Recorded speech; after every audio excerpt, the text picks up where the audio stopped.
Hey everyone, it's Alexander, the real Mr. Robinson. Welcome to another watch party, whether you're watching this on YouTube or Twitch. We're doing Doctor Strange. We're done with the what I call the Civil War Aftermath Trilogy. Hold on. A little too high. That works. That works a lot better. We're done with the Civil War Aftermath Trilogy, as I call Black Panther, Spider-Man Homecoming, and Ant-Man and the Wasp. And now we are getting weird. We are going into Doctor Strange. Spiders Prime says, hello, wizards and witches. Wrong franchise, but,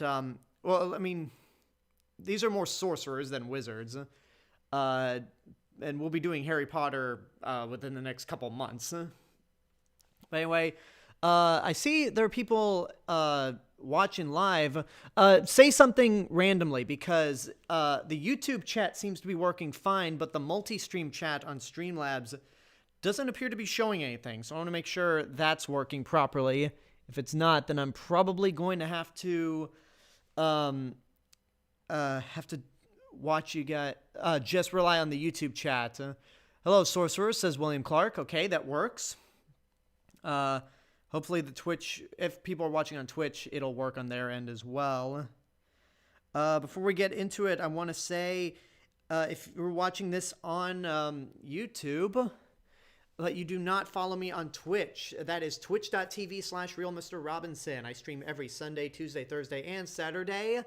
The weekends are usually reserved for video games. Last weekend I did Final Fantasy VII, the first time I've ever played a Final Fantasy game, and Injustice Gods Amongst Us in preparation for the Snyder Cut, which I am surprised is actually getting good reviews.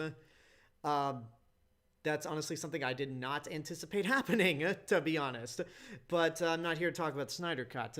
But that's Twitch. If you already follow me on Twitch, but you do not subscribe to me on YouTube, that is youtube.com/The Real Mr. Robinson. That's my main hub of entertainment, where I put up movie reviews, TV show reviews, and other forms of entertainment. Tomorrow I'll be having a review up for the last movie in Disney's package film era, which is The Adventures of Ichabod and Mr. Toad. Friday will be a review for Zack Snyder's Justice League, my own personal review. What was I going to say? This weekend I will be, this weekend I'll also be putting up my review for episode 1 of Falcon and the Winter Soldier, which, I'll be honest, out of the two superhero stuff that's coming out this week, Falcon and the Winter Soldier is the one that I'm more excited about. Is it because I'm a Marvel bitch? Probably. But there's more goodwill going into Falcon and the Winter Soldier than there is with Zack Snyder's Justice League. James Bond 007 says, on YouTube, I'm debating whether to just watch the stream or watch both the stream and the movie, since I've never really had the urge to watch Doctor Strange since it came out. Oh, shoot, I was a bit late, says Gaming Dry Bones. No, you're not late. We haven't started the movie yet, so you are actually on time.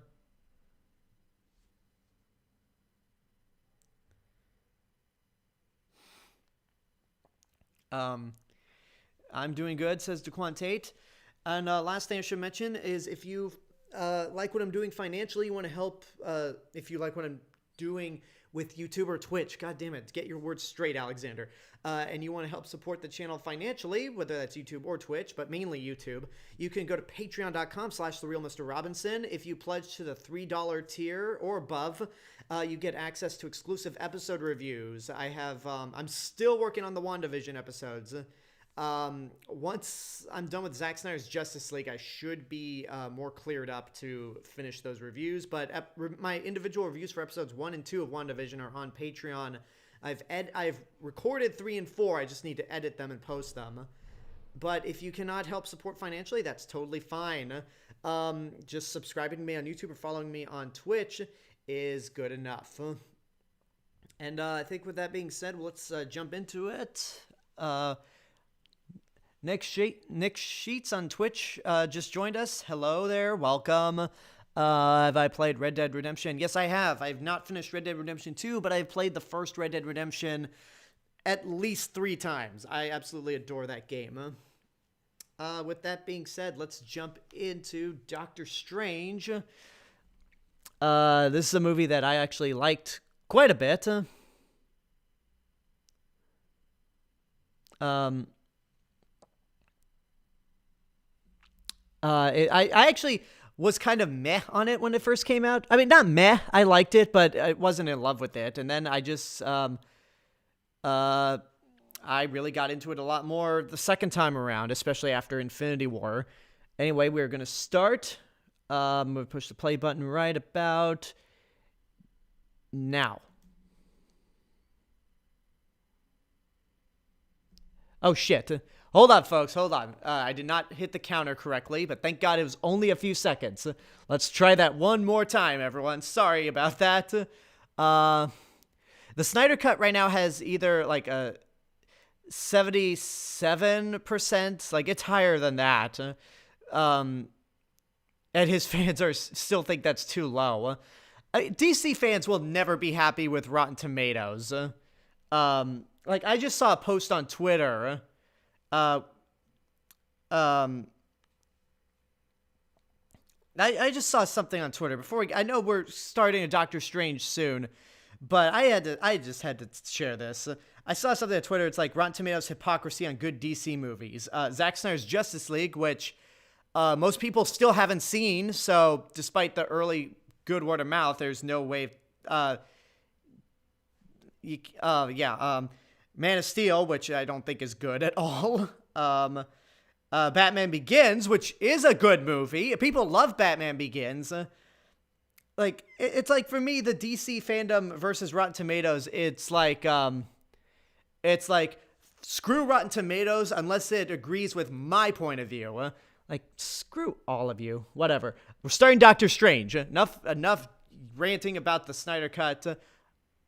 My PS4 just installed an update for Grand Theft Auto 5. Whatever. Enough ranting on the Snyder Cut. I will go into that movie open-minded, hoping for the best. But we're going to start Doctor Strange right now.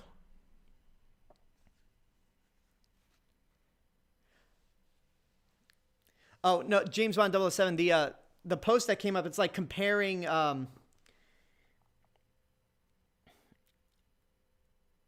It's comparing DC movies to other, mostly Marvel movies, but okay, they were comparing Zack Snyder's Justice League to Captain Marvel, which Captain Marvel has a 79% Rotten Tomatoes, which I like Captain Marvel a lot, so sue me.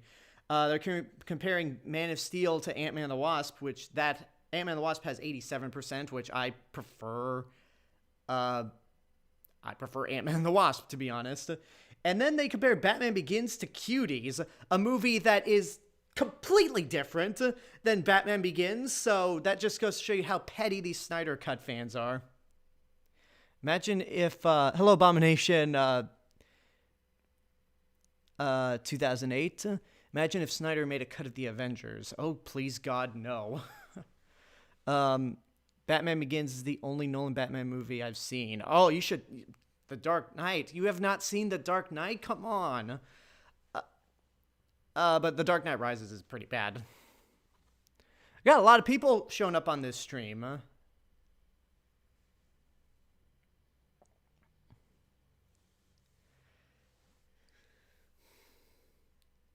Oh, here we go with Ben Davis's really dark cinematography.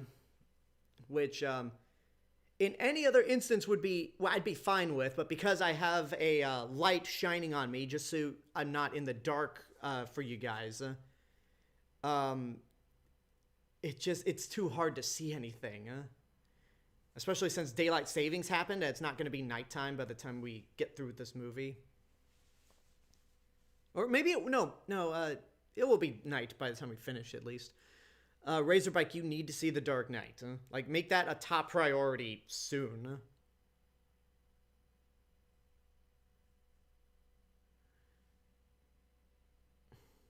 Oh god, why are you painting these horrible images in my mind, Abomination 2008?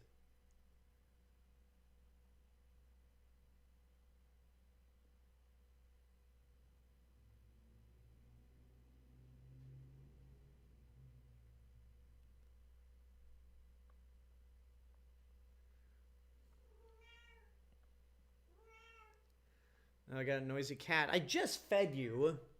Sorry if I'm ranting to my cat. The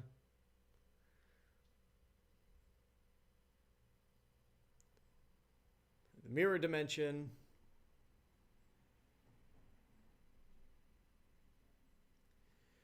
God, this movie is so trippy.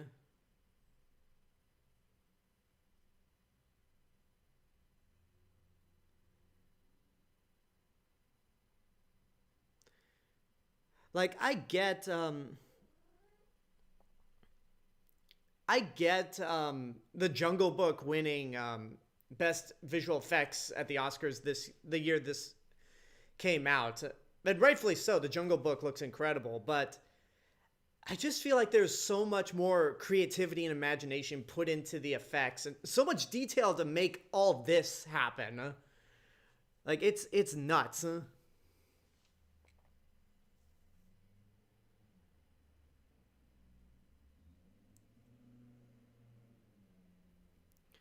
Abomination in 2008 says, I heard Doctor Strange 2 is going to be rated R. In the words of Kevin Feige, no, it's PG-13 and you're going to like it. He actually said that at 2019 Comic-Con.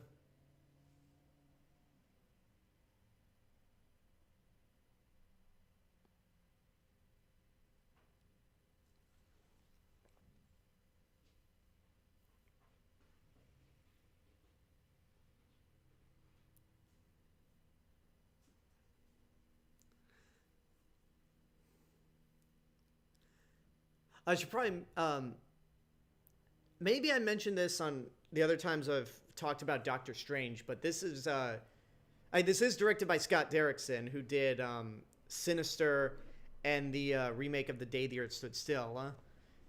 But this was also co-written by one of my idols when it comes to film criticism, C. Robert Cargill, because he used to be a film critic for Hollywood for Ain't Cool News and the now defunct Spill.com.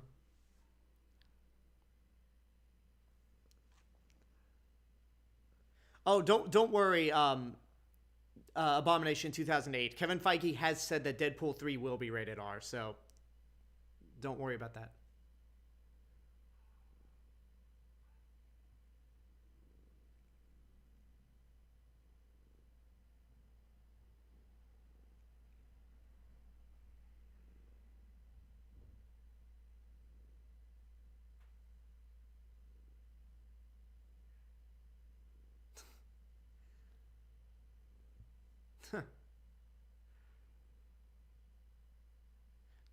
Director The Exorcism of Emily Rose. Okay. I prefer The Empire Strikes Back to The Dark Knight.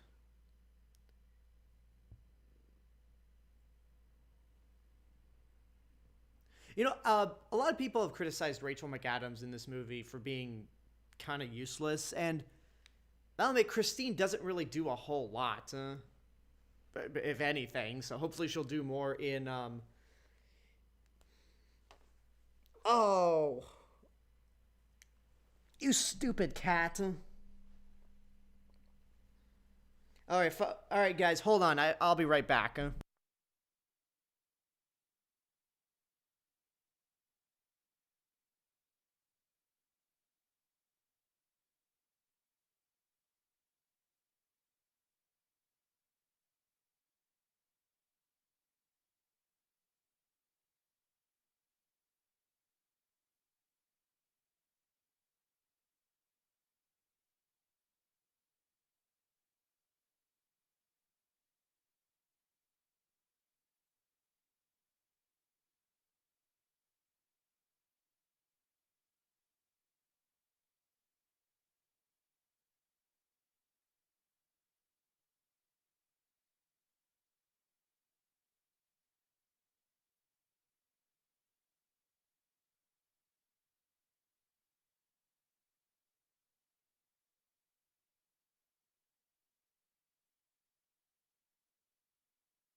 Sorry about that, everyone. Luckily, I still could hear the movie through the controller. Um, the cat took a crap in her litter box, but some of the litter and the poop got stuck to her, so landed on my jeans, so I had to clean it off.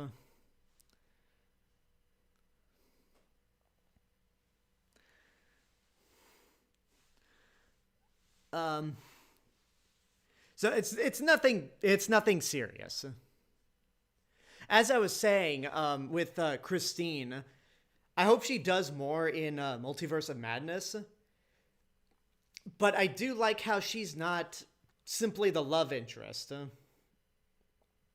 I love how Christine, like the the dynamic between Strange and Christine is mutual, and they're straight out coworkers. Razorback says, "Oh, the joys of being a cat owner." Yeah, I love my cat, but I'm a dog person. Like dogs are just better. Oh yeah, somebody asked me what I thought of Sin City. I have not seen all of it. It definitely looks pretty. That's as much as I can say.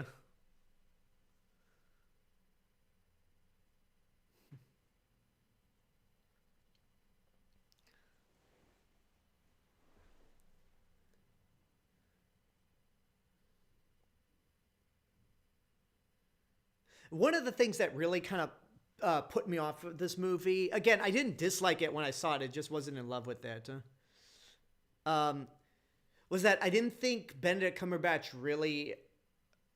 I just thought I was not used to hearing Benedict Cumberbatch with an American accent. Don't I have a dog too?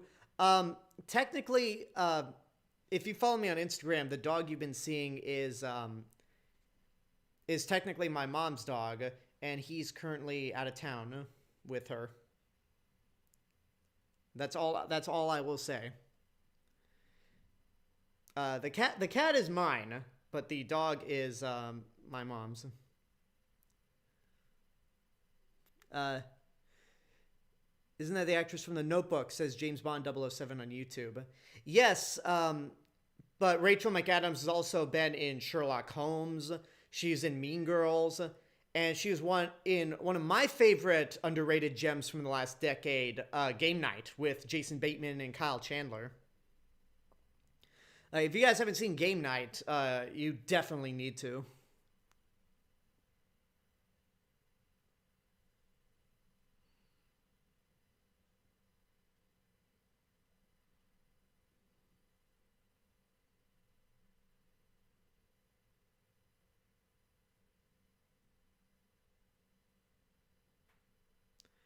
God, Strange is so arrogant.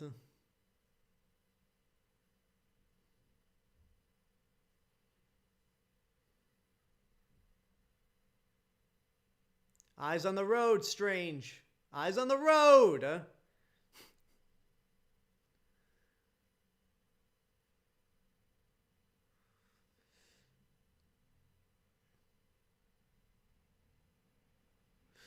Oh.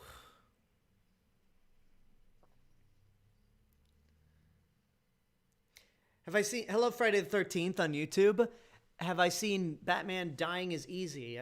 No, is that a short film? Because I've seen it circulating around like Twitter. Um, my buddies Greg and John over at the Real Rejects have covered it, but I never actually saw it. Yeah, Kyle Chandler is in Game Night. No, I have not seen Killer Clowns from Outer Space.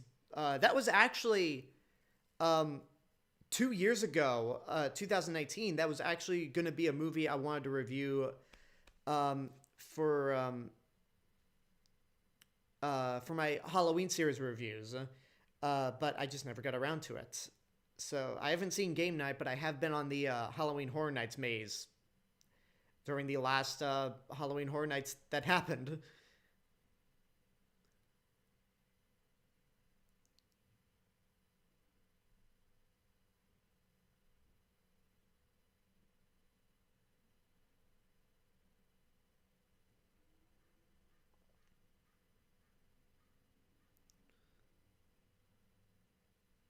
Okay, I'll have to check out Batman Dying. Uh, what is it called again? Uh, Dying is Easy.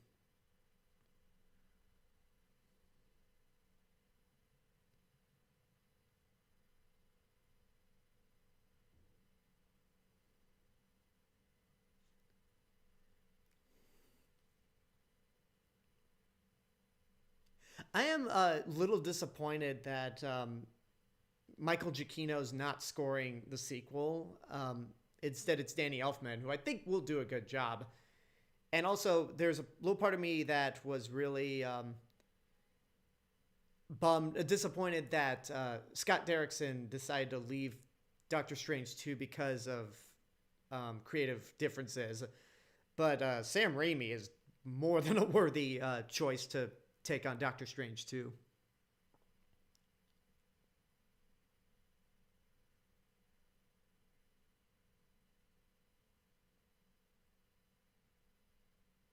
Yeah, his accent got a lot. He really worked on his American accent, especially with Infinity War.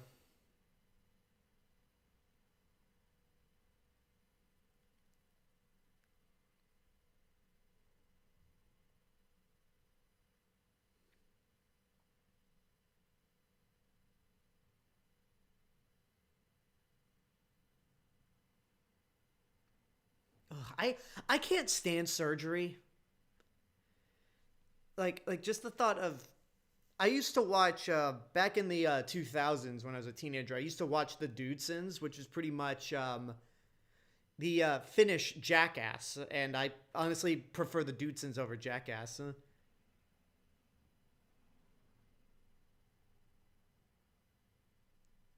And there's some points where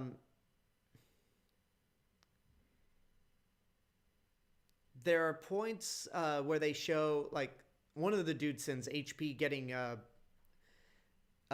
surgery on his leg to fix a broken bone, and it's like they show the bone and inside. I'm just like, ew, no.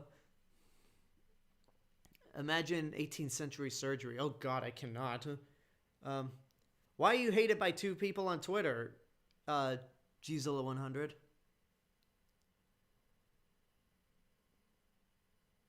Oh, okay. I don't really have much memory of this movie outside of the ending.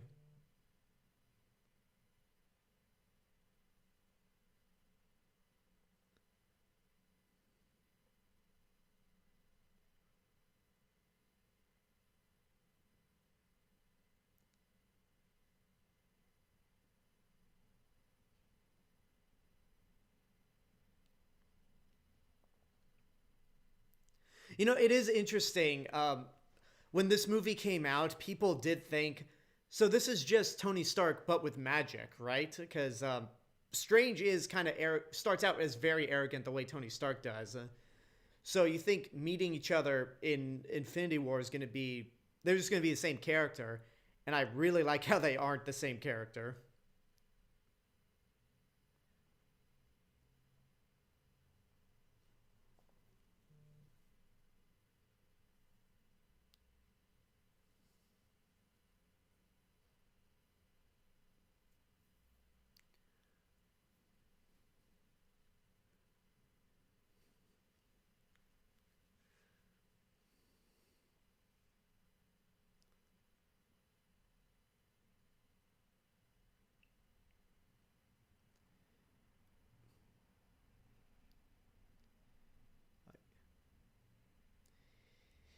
Yeah, you crossed a line there, Steven.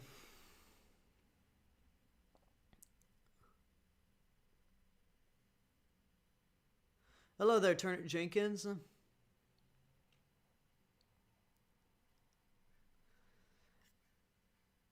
I have not seen Hellboy or Hellboy The Golden Army.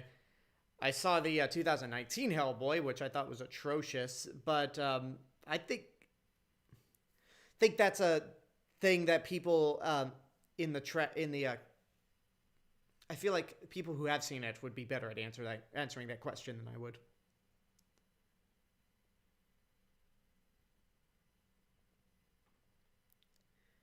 Everyone was surely expecting a Sherlock joke in Infinity War. Yeah, but it's for all the times people criticize Marvel for being too funny, they're very good at not doing the obvious jokes. Like the ones you could see coming a mile away, and if they did it, you'd roll your eyes.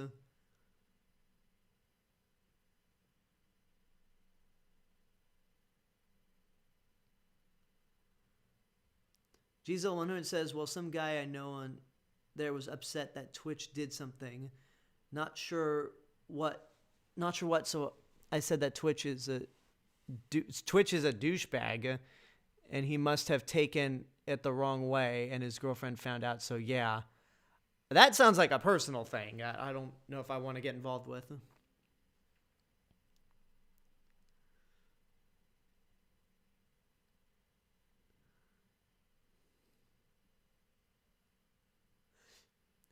Hello, Benjamin Bratt, who's in a better basketball scene in a better comic book movie than Catwoman.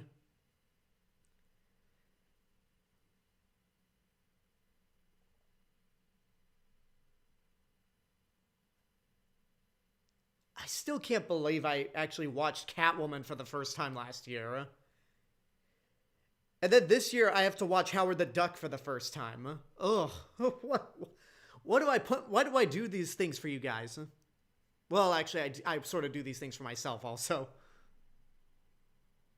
Oh yeah, I haven't seen Hellboy, either the Guillermo del Toro Hellboys, but I do know that Hellboy: The Golden Army had the unfortunate disadvantage of coming out literally the week before The Dark Knight, and then it just got buried. Like, talk about a sacrificial lamb.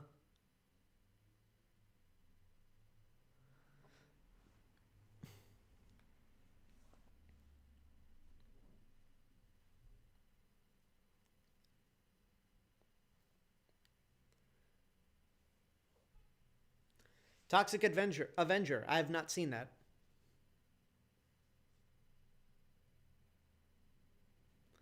Have I watched Robin Williams' Popeye? I've not. I don't know how to feel about that because I've heard a lot of people say it's bad, but I think Gene Siskel and Roger Ebert liked it, so I don't know. Maybe one day I'll get around to watching it. Turner Jenkins says that's what 2020 and 2021 does to you. Um, you would think, but even if it wasn't for a pandemic, I would have still ended up watching Catwoman in prep for Wonder Woman 1984. And in prep for Black Widow, that's why I'm watching Howard the Duck, in addition to the 1990s Captain America movie and Ang Lee's Hulk.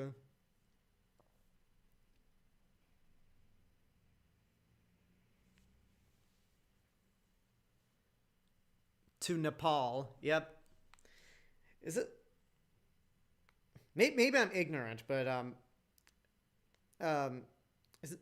is Nepal?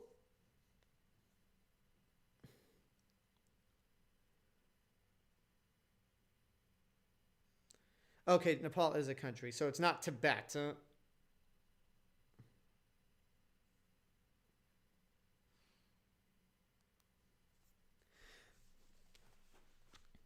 I was looking at Cumberbatch's filmography, and wow, he's worked on a lot of stuff. Well, yeah, he's I first recognized him in Sherlock with Martin Freeman.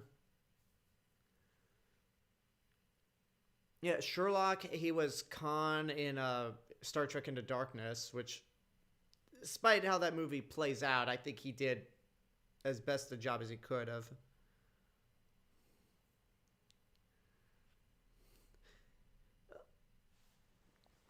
Uh, Elijah Brink says, um, he thought Ang Lee's Hulk was strange.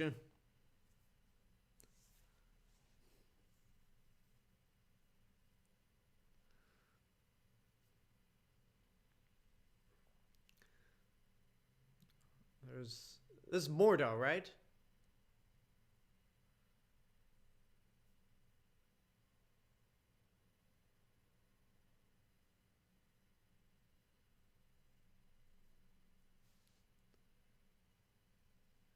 Nepal is the country that holds Mount Everest. All right. I figured, yeah.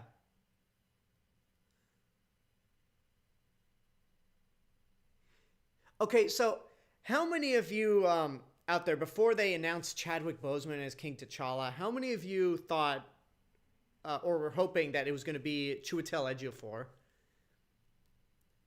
Because for the longest time, I thought Chiwetel Ejiofor was going to be playing King T'Challa. That again, before they announced Chadwick Boseman.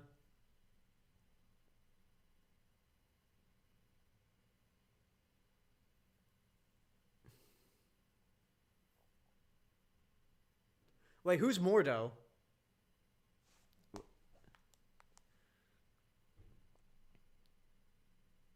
Mordo. Is that's wait, Mondo. Wait, am I just getting all these characters' names mixed up? I'm a fake fan, guys. I'm a fake MCU fan, if that's the case.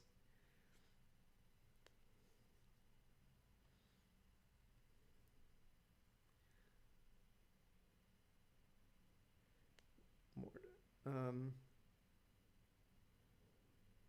no, Mordo. Yeah, that's correct. Huh? Okay, so good. I don't have to worry about being a fake fan. Huh?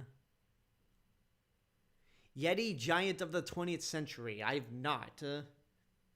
Is that a 1950s monster movie?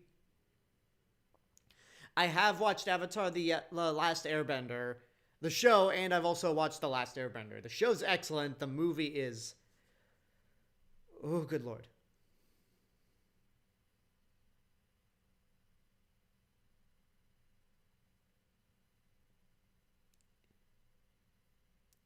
Okay, what are you guys' thoughts on Tilda Swinton as the Ancient One? Because I'm not a fan of it's like I'm not a fan. I hate Hollywood whitewashing. But when Cargill was interviewed about this movie and the topic of the Ancient One, he made a lot of really good points on how like every decision that they would end up making about the Ancient One is a bad one, because the Ancient One in the comics is a racist stereotype in terms of the way he looks. So it's like, which way are you willing to lose? Do you lose on casting an Asian guy and then getting criticized for it being like the stereotypical white man who learns from an Asian mentor? Or do you go the opposite direction where you just completely change the race of the character?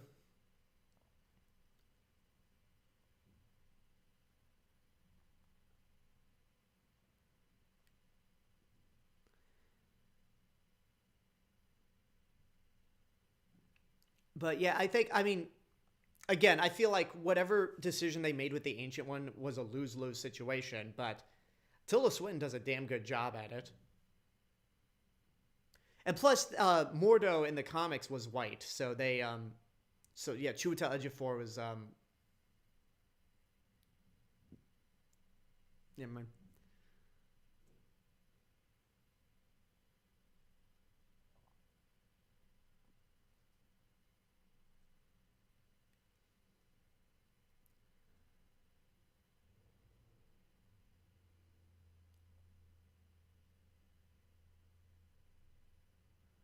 Um,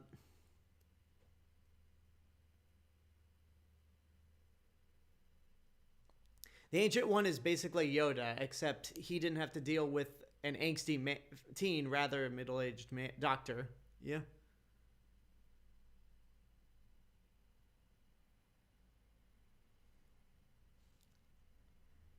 Spider-Man 3 or The Amazing Spider-Man 2? Well, I would watch Spider-Man 3 over The Amazing Spider-Man 2 any day.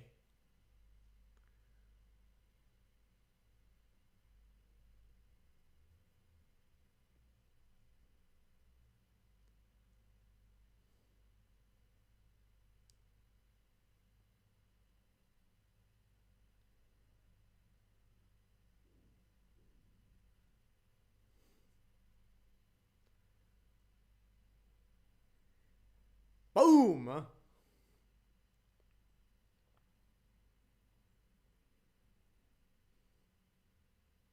I love how when they do that in Endgame to Professor Hulk, um, it's Bruce Banner that comes out of the body.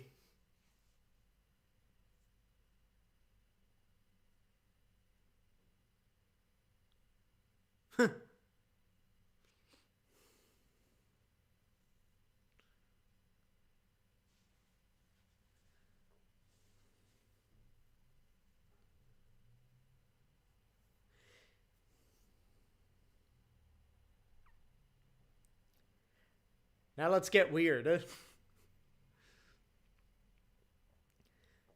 Man, I cannot imagine seeing this in I seriously cannot imagine seeing this in IMAX. Like this would be too much for me.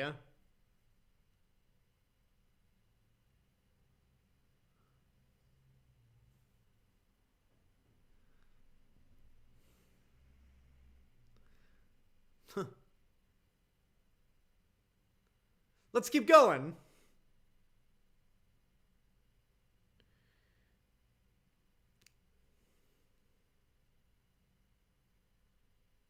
Jesus. It's like, take that, Inception, Interstellar in 2001. I mean, granted, 2001 was limited by the technology back in the day, but yeah, this is like the weird factor in terms of just what they do with visual effects is so much better and weirder here in case of just infinite growing hands.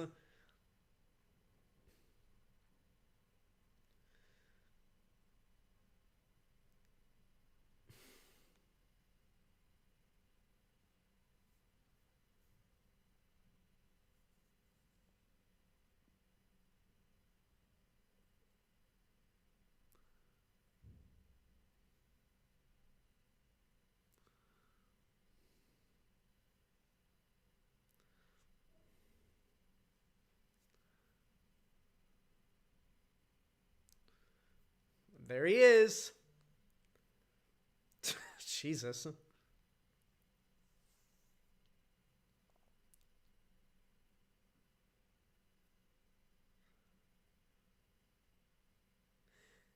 Yeah, this really is. It's like, don't ever watch this movie high.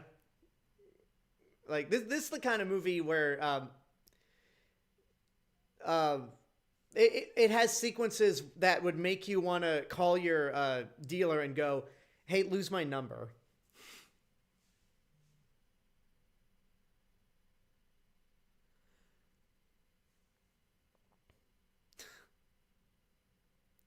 No. Get out of here. Um, okay, so hold on one second, folks. First of all, I want to mention that today I made it to 4,600 subscribers on YouTube. Um, so that's something worth noting. Apologies while I'm off camera.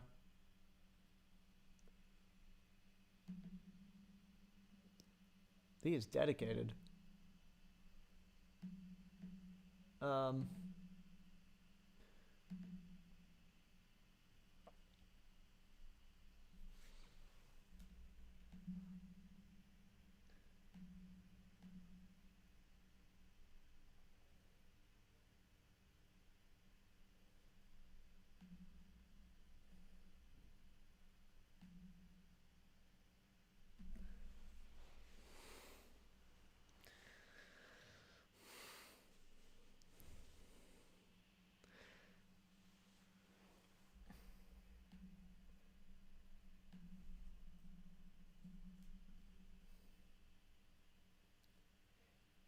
Sorry if I'm kind of disappearing for a second.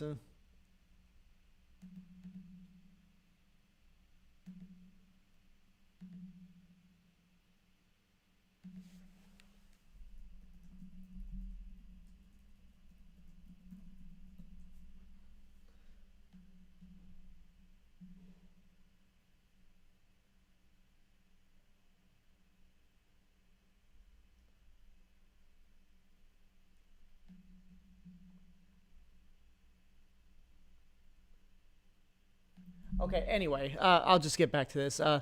Abomination 2008 says Godzilla versus Palpatine. Are you kidding me?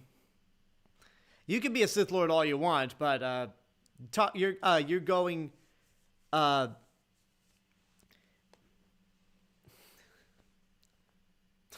I feel like that line, that Wi-Fi password, "We're not savages," that might have been a Cargill line.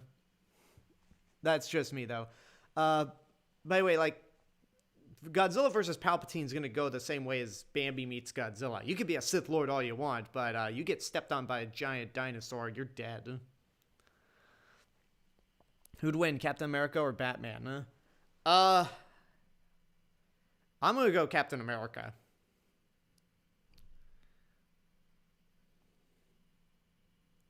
Anyway, as I was saying, on Twitch, Nick Sheets says that today I am now 300 subs away from 40K on YouTube. That is awesome, man. I want you to drop your the link to your channel in the Twitch chat so I can copy it and share it to the YouTube chat. Because I want you guys to go. If you not subscribed to this guy, you should do so.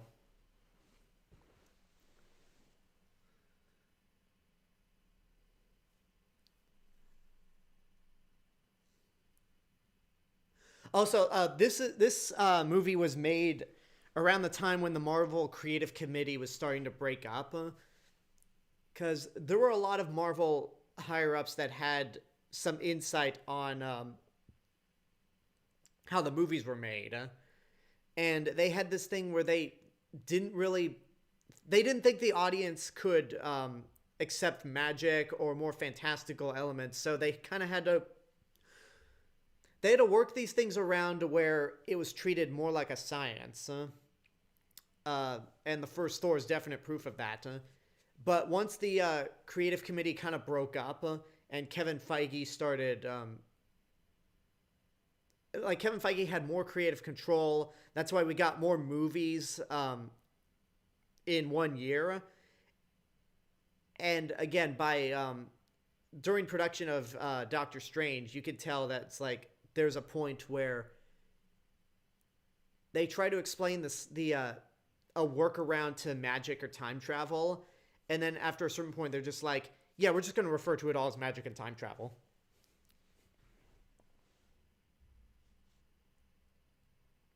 There's Wong. Yep. Wong is a teen in the comics?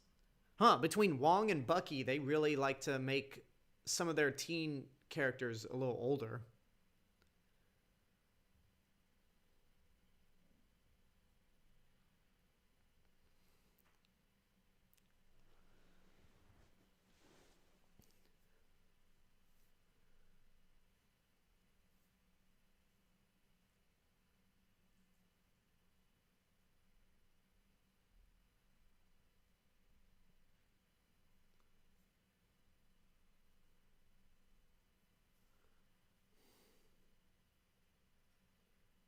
Wong is usually his bodyguard in the books. Huh.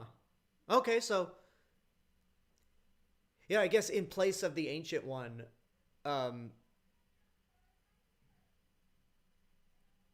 in place of them whitewashing the Ancient One, they gave Wong more to do, and he's still Asian.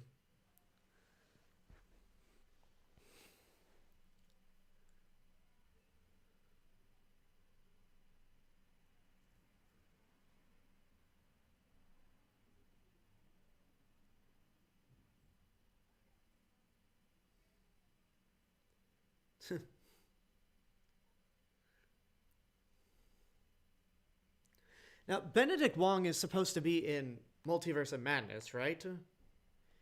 Because for the little time Wong pops up, I really like him.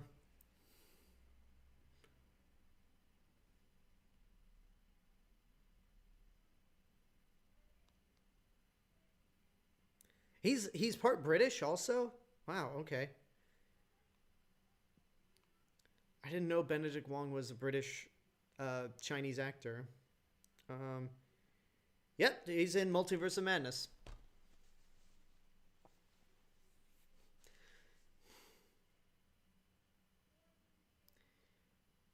Palpatine shocks Godzilla at the end, says Abomination 2008. Godzilla could take Ghidorah's gravity beams, which are pretty much bigger bolts of lightning. So I think lightning from a tiny human would be nothing.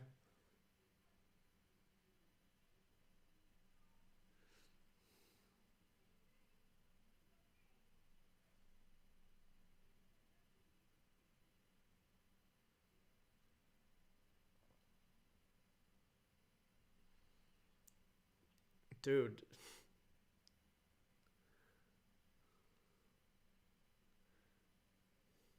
Yeah, they were barely in Endgame. Huh?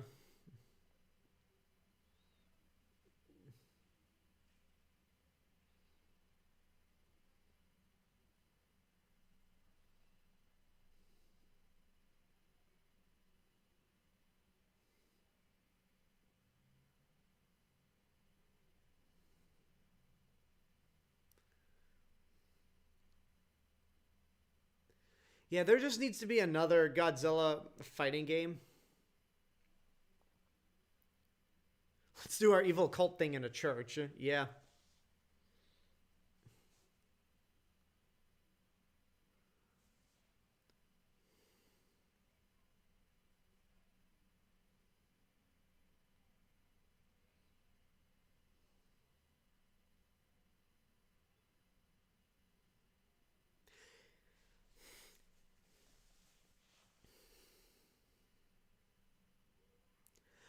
What was I gonna say? Oh yeah, one of the things that kind of turned me off. Uh, yeah, one of the things that kind of turned me off from the ancient one, not the ancient one, the this movie when I first saw it is that structurally it kind of feels like Green Lantern. Just in the sense you have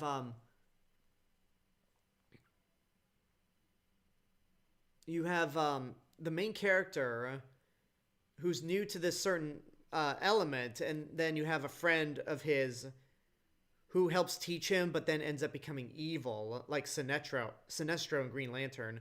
So it just kind of turned me off, but this did a whole lot better because we get to spend a lot of time with Wong rather than and Strange together. No, we get a lot of time with Mordo and God damn it, we get a lot of time with Strange and Mordo together, and we get to see why Mordo would end the way he does. Do you think Wanda will go through the same training like Strange? Uh, Possibly.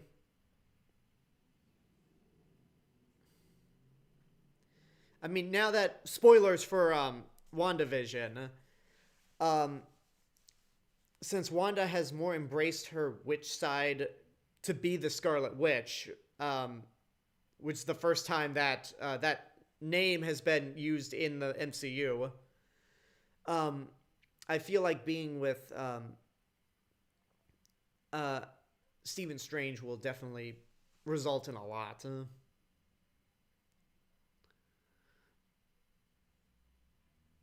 Oh yeah, Taika Waititi was in Green Lantern. You would reckon. I didn't even recognize him. It's so weird because he has an American accent in that movie, as opposed to talking like this. Hey man. Uh, oh yeah, we'll get to his redemption. We'll get to his comic book movie redemption Thursday with Thor Ragnarok.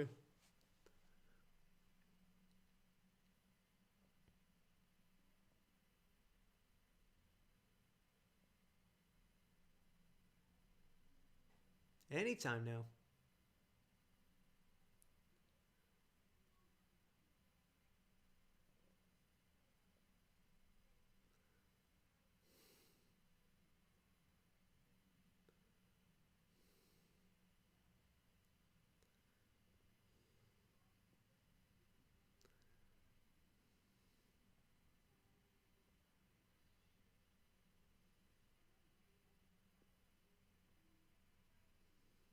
There's the strange goatee.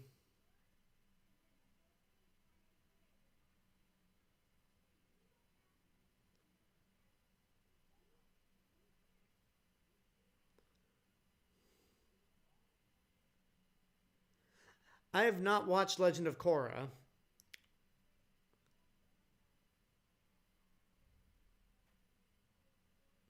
Um, yeah, I've not watched. I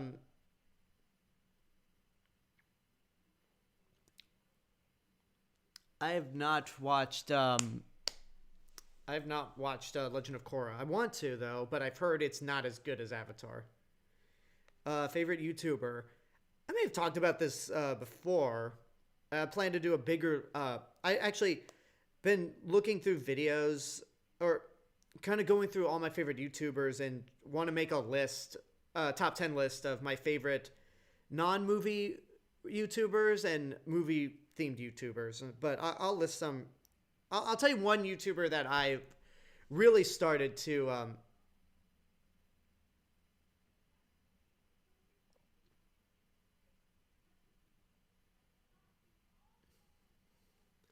Anyway, I'll tell you one YouTuber that I've started watching a lot recently. Um, Jaden Animations. The first video I saw of hers was her animated Pokemon Ruby Nuzlocke. And man, her animation is just so good for a YouTube series. And she has great comedic timing as well. I find her videos to be really funny.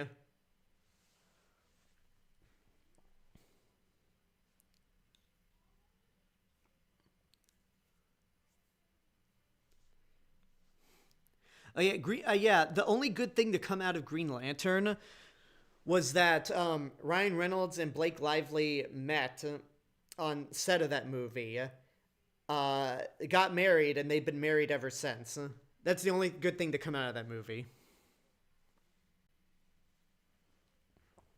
Friday the 13th asks, are you an ex-Jehovah's Witness like Chris Stuckman? JK. I know you're kidding, but just in case somebody out there would be wondering, no. No, I am not Jehovah's Witness at all. As far as I'm concerned, that shit is like Scientology, where it's a cult and a pretty terrifying one at that. Like Chris Stuckman's video, not only his video, but his interview with Corey Coleman on Double Toasted, where he talks about his Jehovah's Witness life. Like you just feel so bad for him, and it made me really have a new level of respect for Chris Stuckman.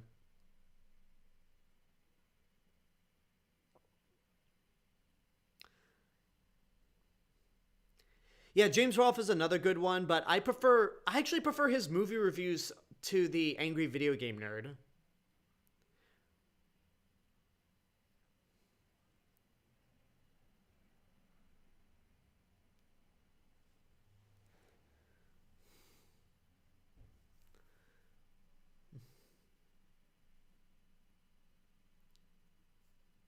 Yeah, I seriously, before Chadwick Boseman was cast as King T'Challa, I really did think for a long time that Chiwetel Ejiofor was gonna play King T'Challa.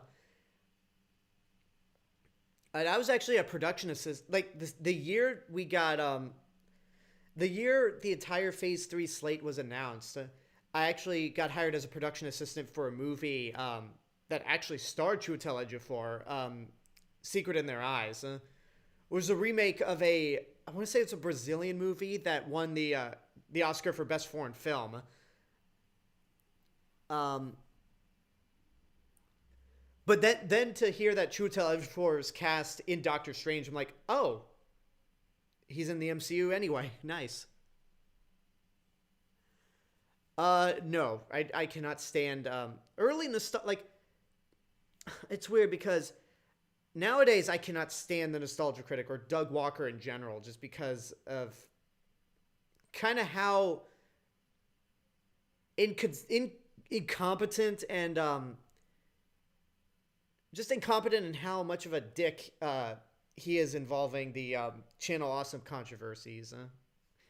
And like it's so bad to a point where even if I try to watch some of the older Nostalgia Critic reviews that I loved, there's a part of me that dies. It's like this just doesn't feel right.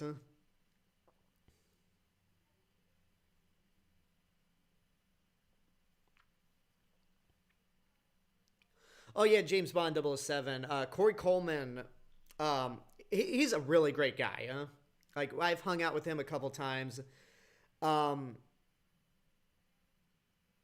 yeah, and like Corey Coleman's did run Spill.com, which C. Robert Cargill was a critic on back in the day, and those guys have always been my influence in terms of reviewing movies. Like just as much as people like Roger Ebert or Leonard Maltin, but the thing that I always try to do in terms of my movie reviews is the thing that Corey does, and everyone who is in that Spill circle, whether it's now Double Toasted or OneOfUs.net or Junk Food Cinema, where review movies as if you're like having a conversation, like because that way it just feels a lot more natural.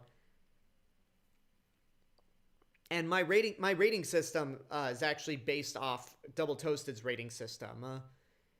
Like just in the sense that I don't want to give like letter grades or 4 out of 5 stars or whatever. So yeah, like Double Toasted, they have Better Than Sex, Full Price, Matinee, Rental, Some Old Bullshit, or Fuck You. And I kind of made a rating system based on that idea. And Jeremy Jahns does the same thing, where he doesn't give out like actual grades, but he has stuff like Awesome Tacular, Good Time, No Alcohol Required, buy it on Blu-ray. And but more Double Toasted's rating system is how I came up with my rating system. Get off your ass and go see it right now. Worth seeing in your lifetime, good but not great, watch at your own risk, don't waste your money, or burn in hell.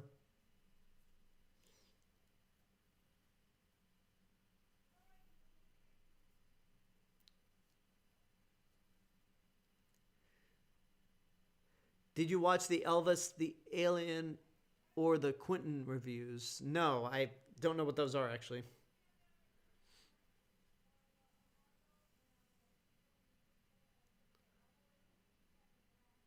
Oh, somebody's learned how to use time travel.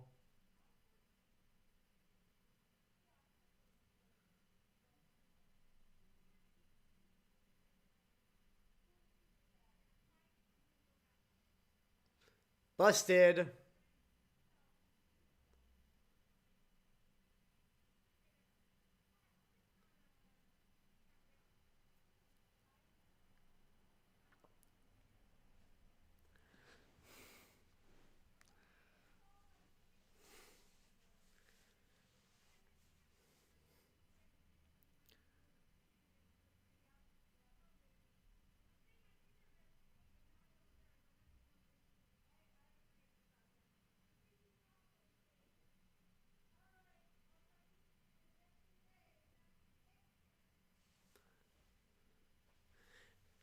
You should have a freeze in the Arctic rating. I don't know where that land at all, and I think 6 ratings are good enough.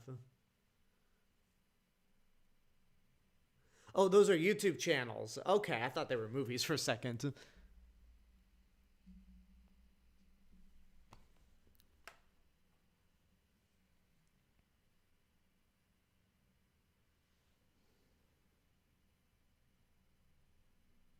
Oh, Jesus Christ.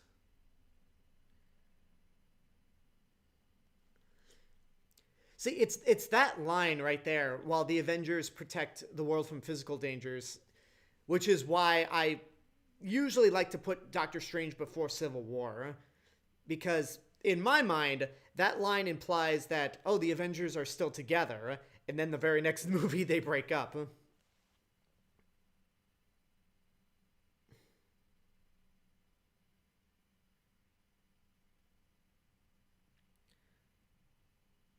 Okay, okay, I gotta like.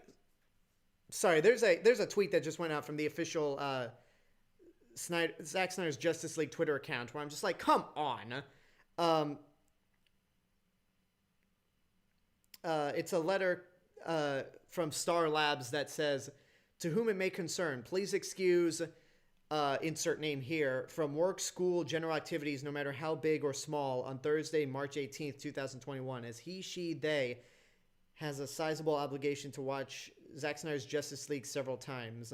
In case you are unaware, this is a massive, unprecedented event. I'm like, really? Like, they're like, the way that they're building up this thing, the way this has been built up by fans for years, it better be the single greatest fucking movie ever made.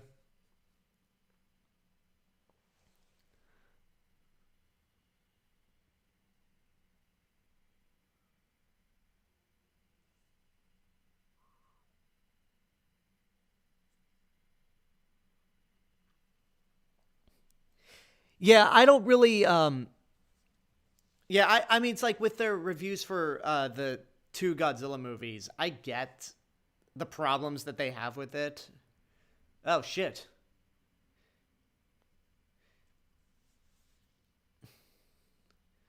Yeah, I get the problems that some people might have with those movies, but whatever.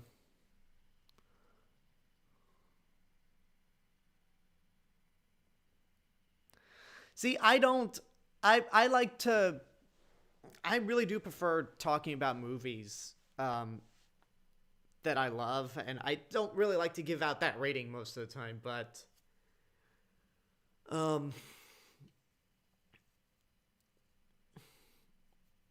I mean, if things play out, oh, he's back in New York. Huh? If if the reviews for Zack Snyder's Justice League are to be believed, then that movie could avoid the rating.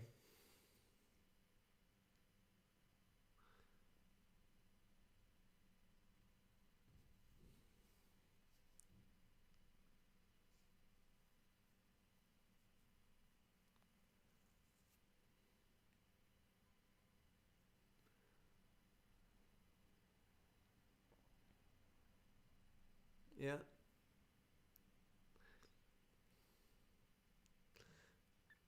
Okay, living in the Sanctum Sanctorum must be amazing, huh? Because you could do shit like that. It's like, I want to go on vacation. I'll switch this door to the beach. I'll switch this door to a campsite. I'll switch this door to Universal Studios Hollywood, and we're good to go. Vacation set. Do you think there will be a sequel to Sausage Party? Says DeQuan Tate. I don't know. Um, I feel like Sausage Party is a one and done thing. Even though they did kind of set up a sequel, but if there is a sequel to Sausage Party, I hope it's made under better conditions than the first one was.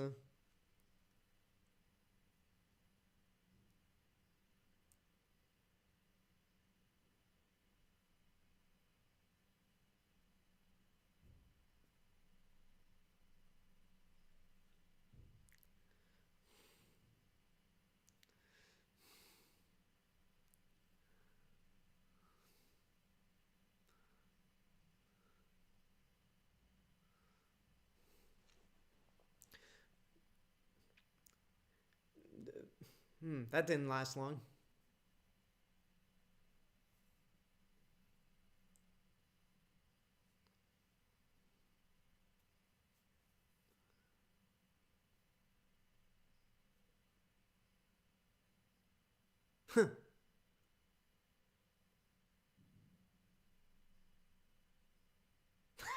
That's a good line. Um, yeah, the action doesn't really like coming after Civil War. I think really hurt this movie in terms of action, but at the same time, like this is a different movie than Civil War altogether. Like the action in that movie comes from its hand to hand combat, whereas this movie's action comes from like fantastical elements. Like, oh come on.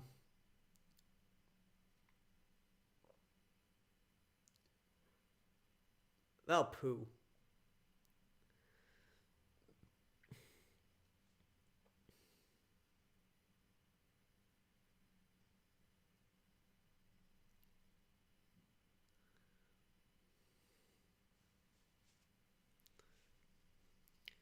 No, no, I I'm sorry. The Roland Emmerich Godzilla is not better than oh, maybe it's better than the anime films.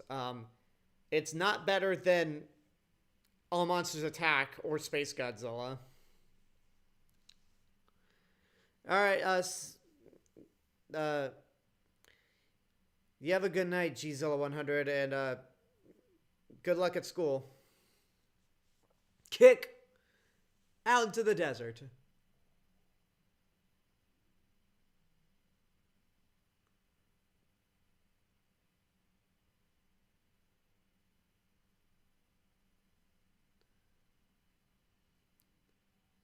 There she comes. Close the door, Strange. Close the door.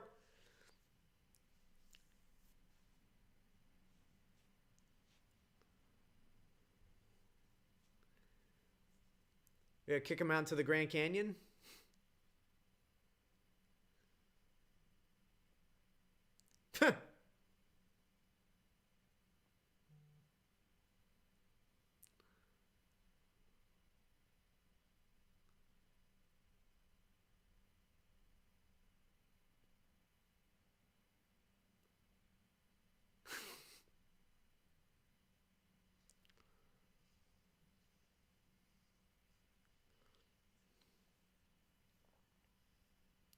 See, I don't see All Monsters Attack as a movie that's like funny to laugh at because it I mean, it's bad, don't get me wrong, but I feel like it has so much good it has so good intentions. Like the movie really does have a lot of good intentions. It just doesn't succeed.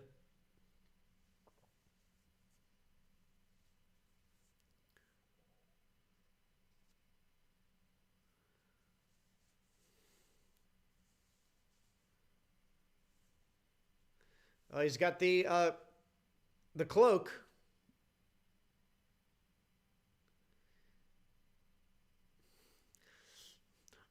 Caecilius is a servant of Mordo. Huh. That's interesting. I mean, Mads Mikkelsen's not coming back, so that can't happen in the sequel. Nope. I said nope. This thing strange. I do like how the cloak is pretty much like the carpet from Aladdin.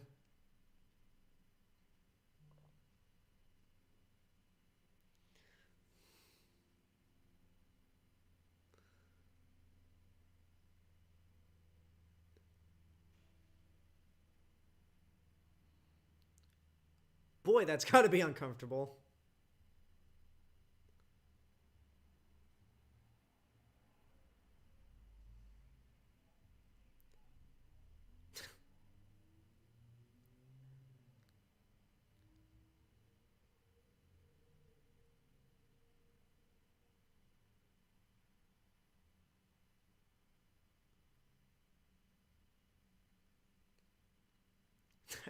I for some reason I get the feeling that that's another Cargill line. Look, if you're not going to start making sense, I'm just going to have to put this back on. Yeah, James Bond 007 sums it up perfectly about All Monsters Attack. The problem with that movie is that it negates its own message by the end of it and is made up of so much stock footage that it might as well make up half the movie. Yeah, the stock footage, honestly, the stock footage doesn't bother me as much as the movie just completely butchering the message it's trying to convey to kids.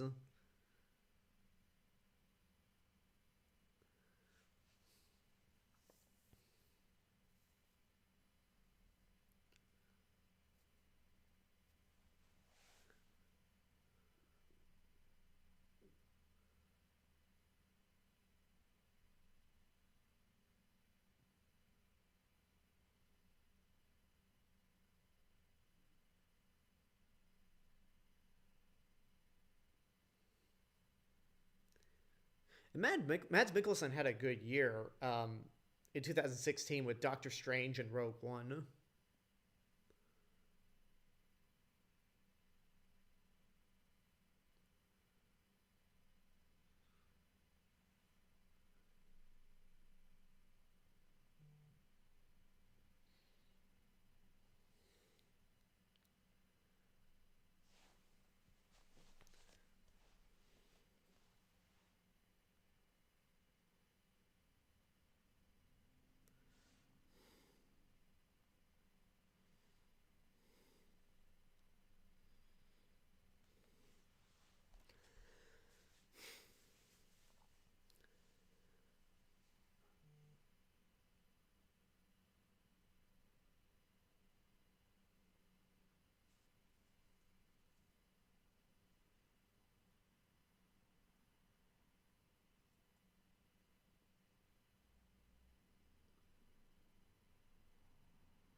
Ooh.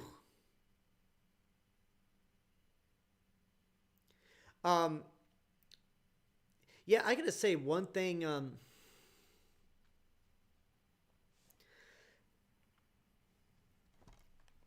Was Kevin Feige? Did he work on Spider-Man 3? Because I think by the time that was coming out, he was already working on Iron Man. Um, he may have been an executive producer or something, but I don't think he had much involvement with. Because again, those movies before the MCU were really under Avi Arad's. Oh, it's executive producer for Spider-Man 3. Okay, I take it back.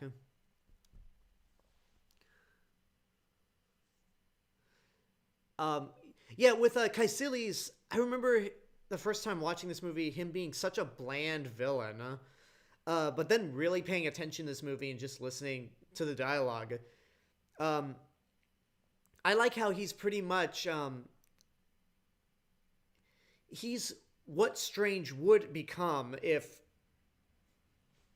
Strange didn't have this need for like to help people, and he learned to not be selfish.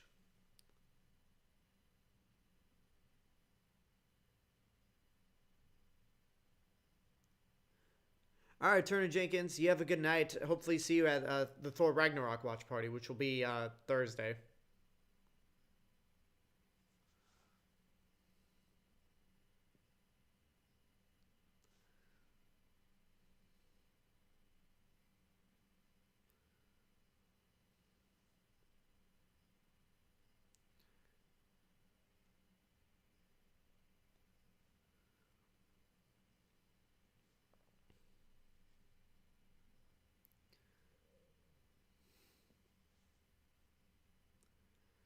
Ooh.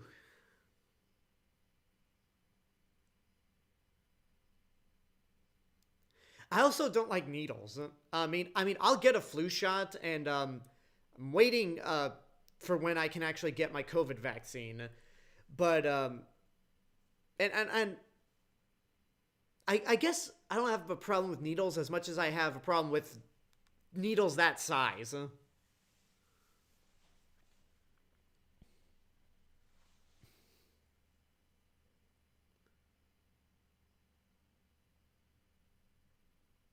Like, ooh.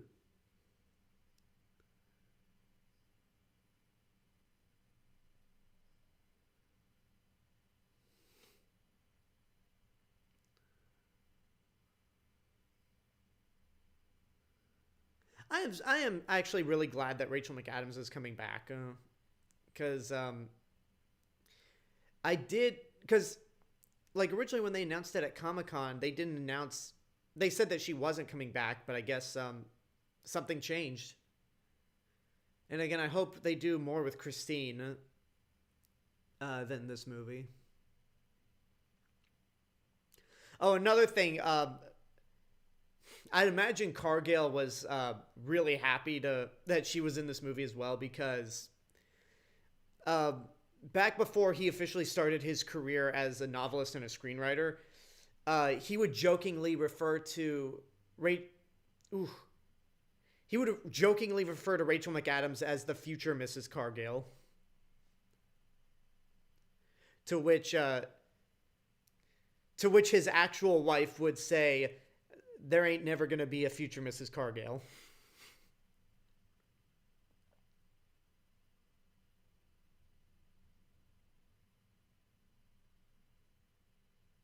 Ooh.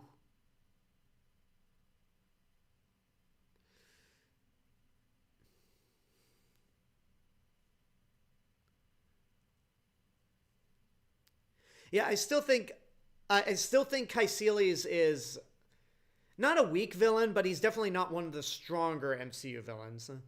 But I've definitely learned to appreciate him a lot better this time around. Again, kind of shows you how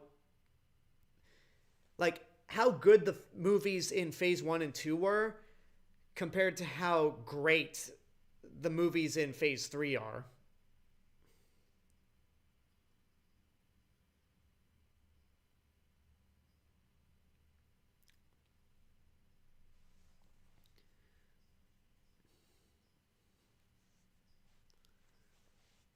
Oh, oh, it is nighttime.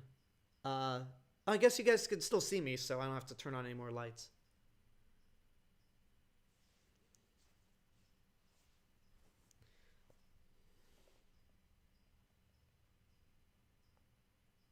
Like, because I think now it's 2017, or at least within the movie world.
Do you believe me now, Christine?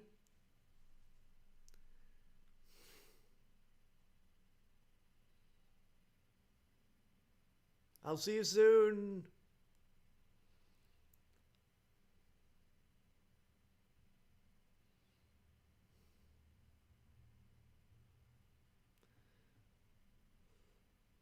Doctor Strange is a level 3 laser lotus. That's funny.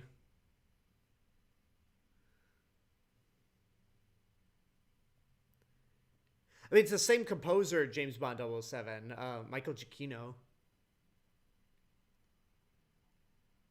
His theme for Doctor Strange does sound very much like his Star Trek theme.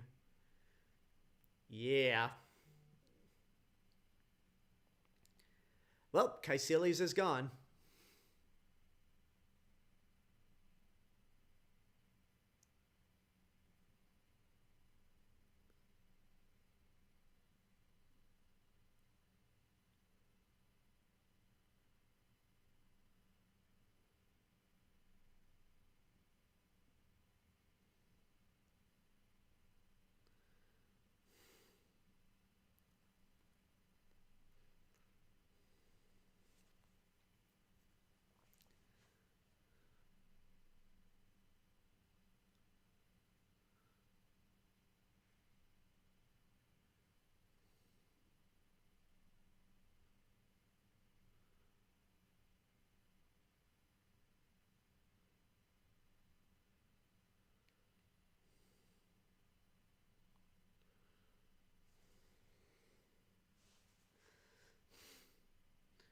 Congratulations, Strange, you got promoted.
Mm.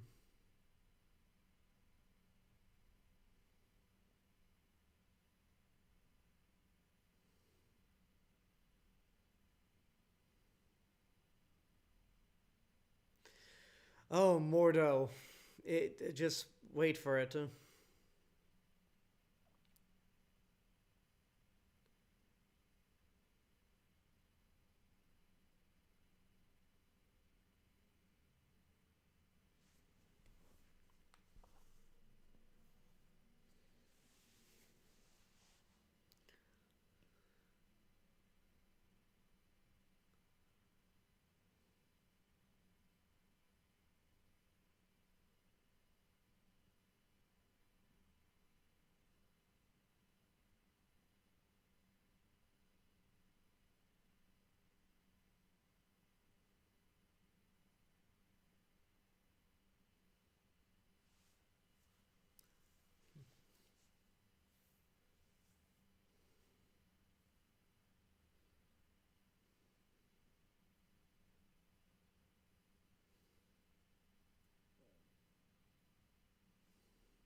Yeah, who's going to be right at the end of the day in terms of those beliefs?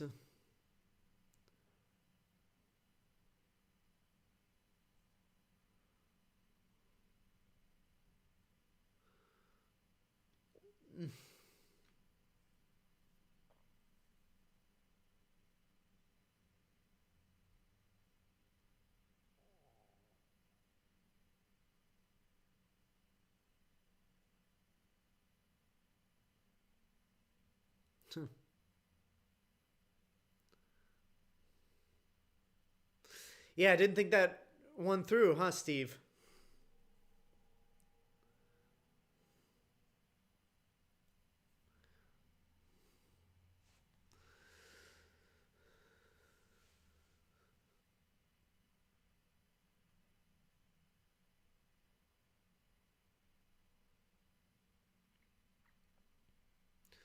Oh, Jesus. Oh, man. Again, I can't imagine seeing this movie in IMAX.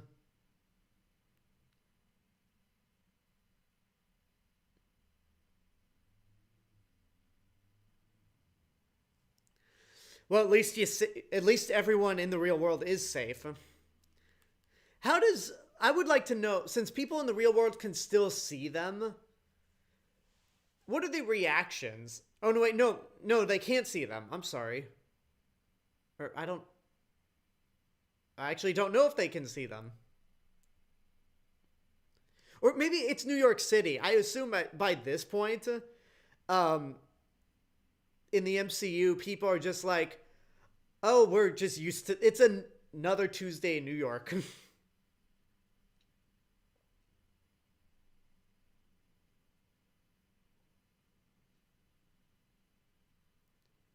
There's Avengers Tower. That's another reason why I put this. I usually like to watch this movie before Civil War, is because the Avengers Tower is still there. And in Spider Man Homecoming, it was being cleared out and abandoned.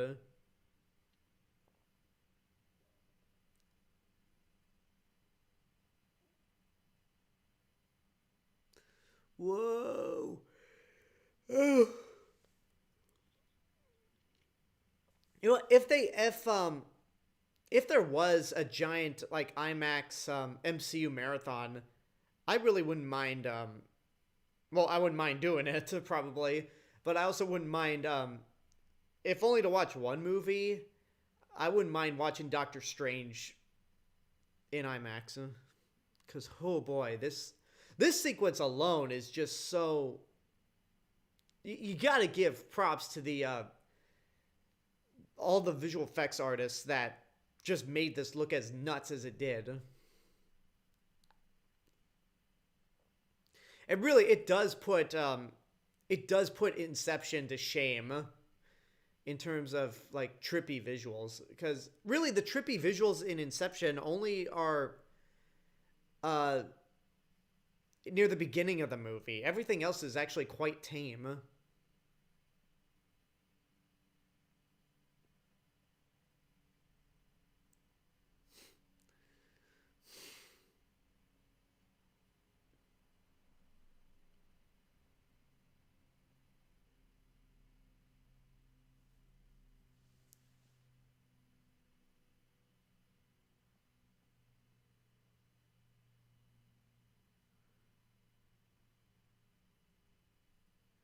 Now do you believe Mordo?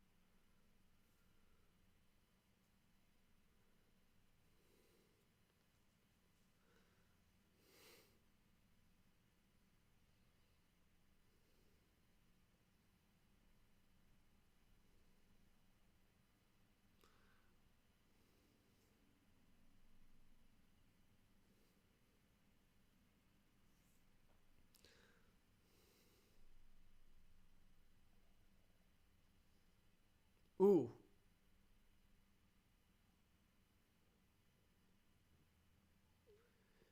Jeez.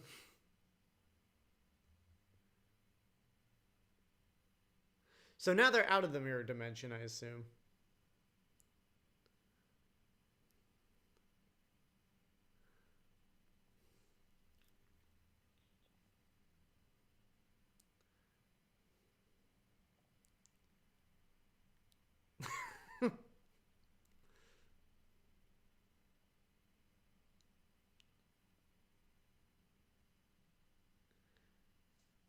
Imagine if this movie took place in the 70s, says Daquan Tate. Oh, man. The 70s? Well, I mean, wasn't there a Doctor Strange TV movie in the 70s that was apparently not good?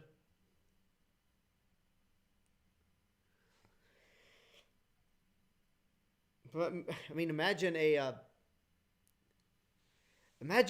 like, imagine a big budget Doctor Strange movie in the 70s with those kinds of effects. Man.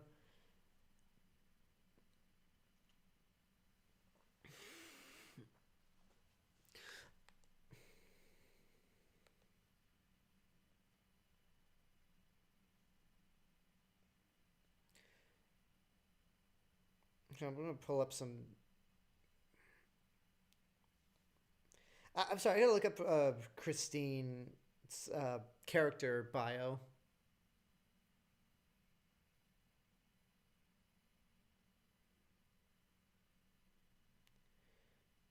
Christine Palmer, night nurse. Okay.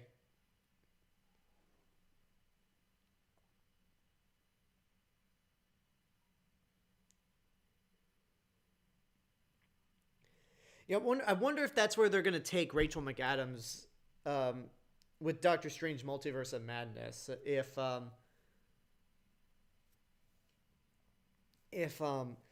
just gonna make Christine like a doctor that specializes in taking care of superheroes.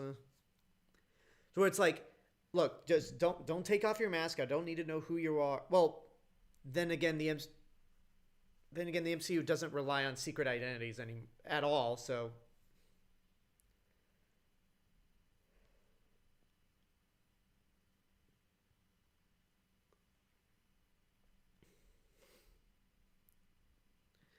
yeah, I wonder if Marvel must have some more stuff planned for Christine Palmer.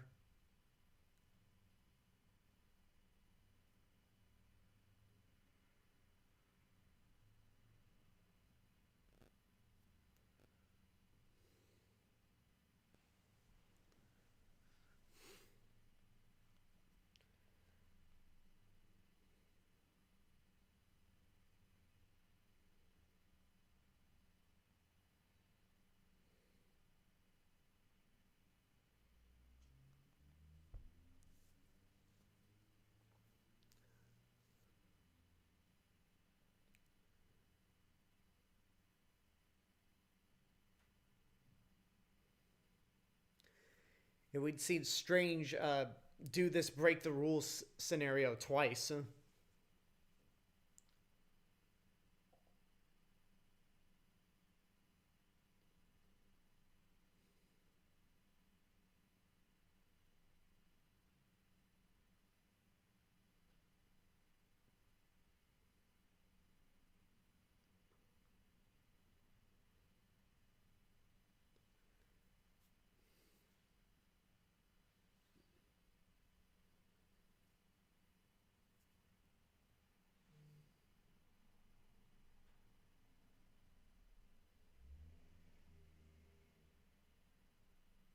Hmm.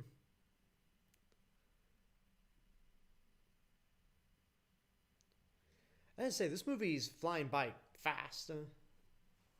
How much time do we have left? How much more of this movie is there? Oh, less than 30 minutes. Wow. And that's including the credits.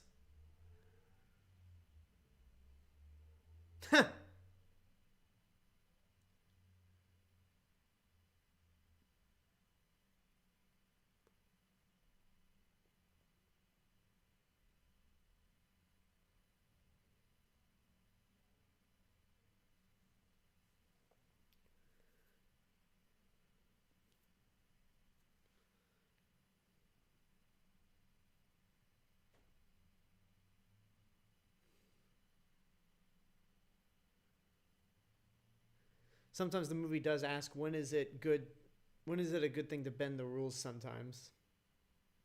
Yeah.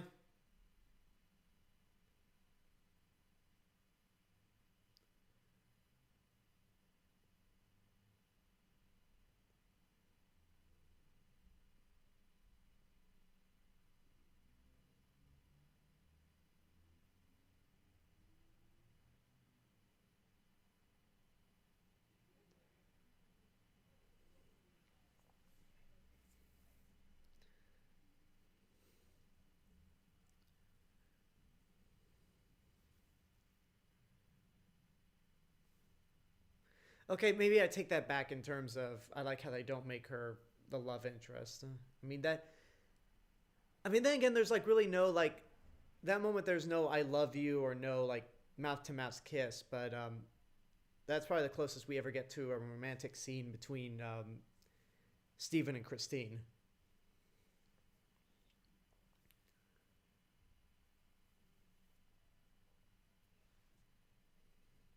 You got this, Strange.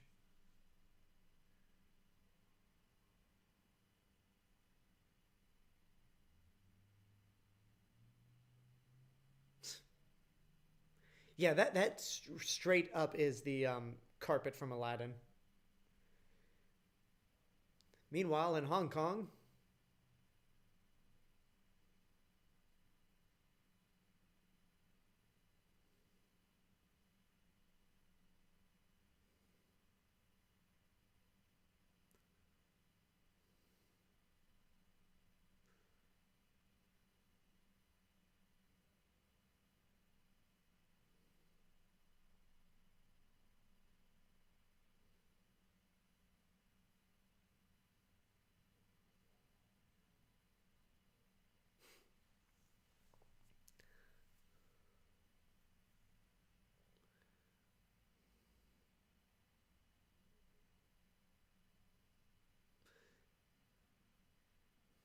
yeah, the notion of when's it a good idea to bend the rules? Um, like that's what makes Strange and the Ancient One probably the most powerful sorcerers within this world because they if there's a if there's another more peaceful way of like saving people or winning the day, then they'd have to bend the rules a bit. Whereas Mordo is very by the book.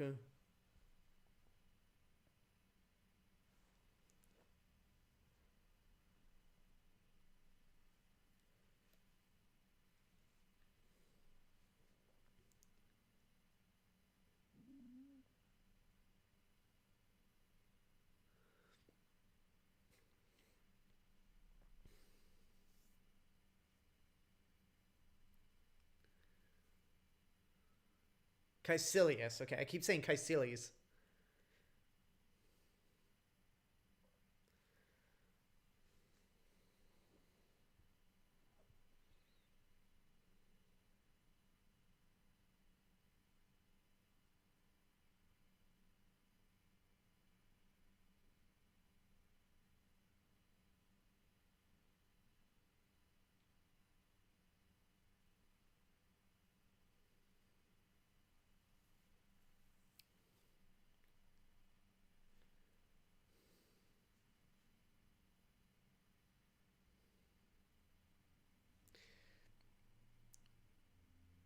Shit, are we too late?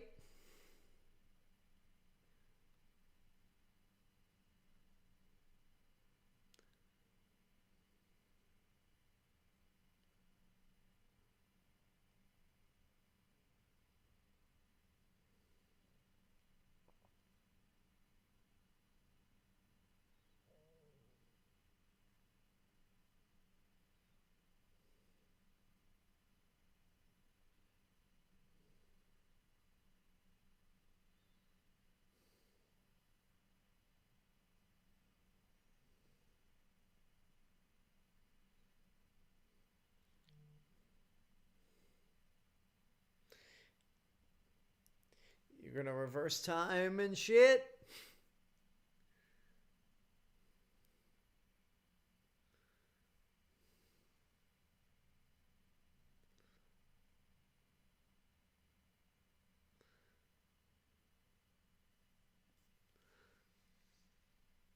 No, what?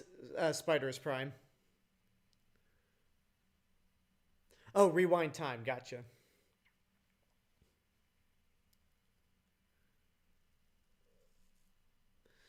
But they're breaking through. They broke through.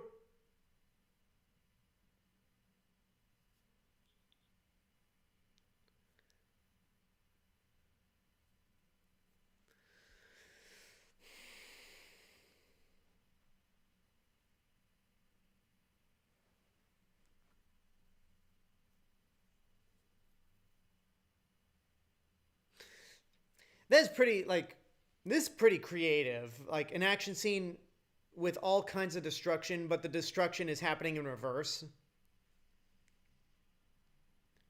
Ha! Clever.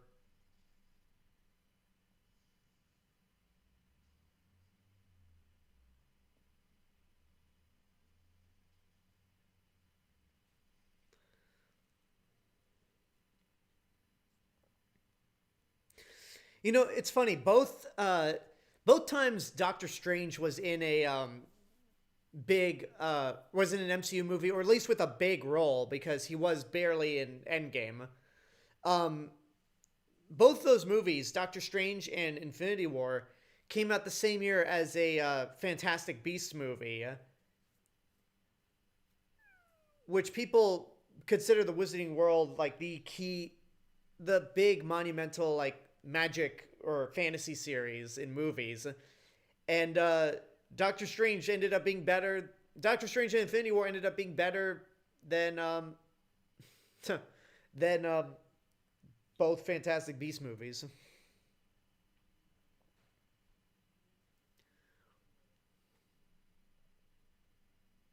Hey, Wong lives.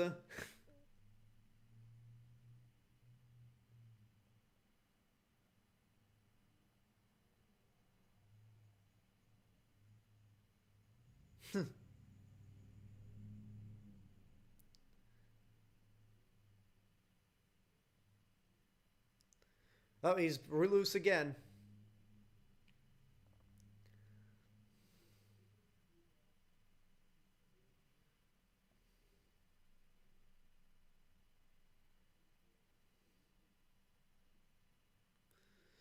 Oh boy, I still function. All right, those frozen noodles look good.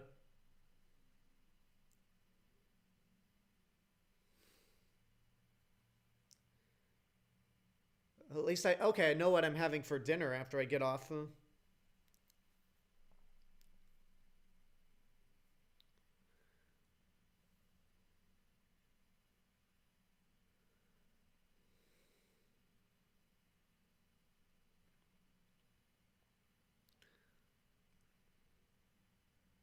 Now we get this scene.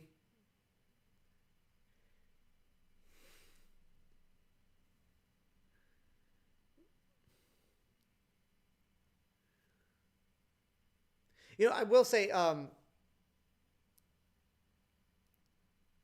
not a big fan of the way they turned Dormammu into pretty much this, not necessarily a giant cloud like in Green Lantern, but he's definitely like this giant, He's this giant force.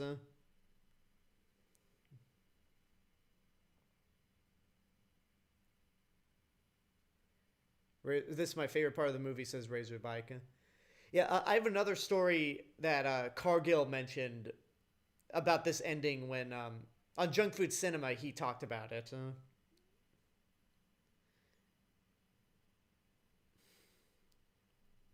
Oh yeah, Dormammu is also voiced by Benedict Cumberbatch. Okay, he's not necessarily a giant cloud or spirit because he's got a face and a head.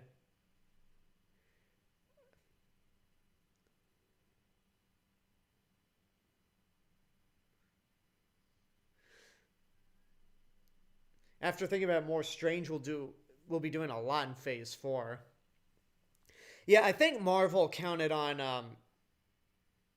in terms of like since Thor's gonna continue coming back. Tony Stark is dead, and we're assuming that Steve Rogers is dead as well due to old age. But I think Marvel, with the post Infinity Saga, I think they're counting on um I think they're counting on Stephen Strange, Carol Danvers, um, mainly those two, maybe Wanda Maximoff as their key players.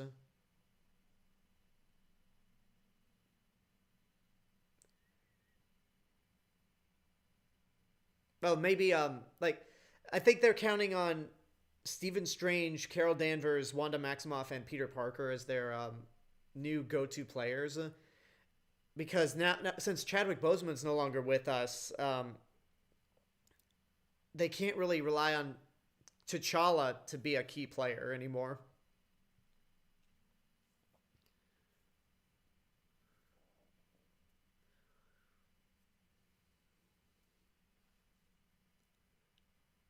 Okay, yeah, yeah. Dormammu's not a giant cloud. He's an actual giant being.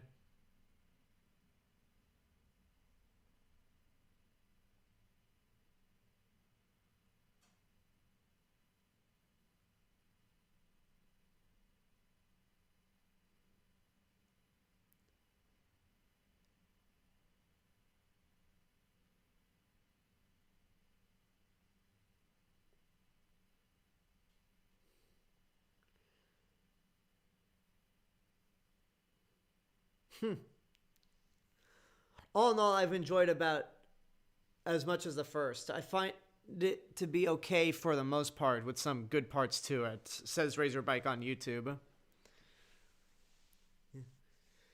Yeah, it's really gonna hurt you, Strange.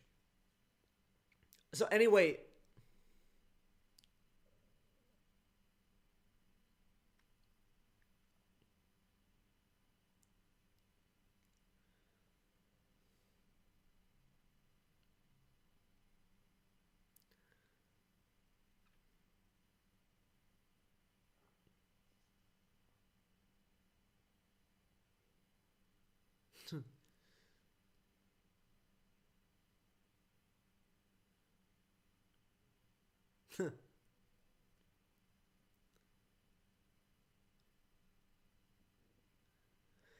so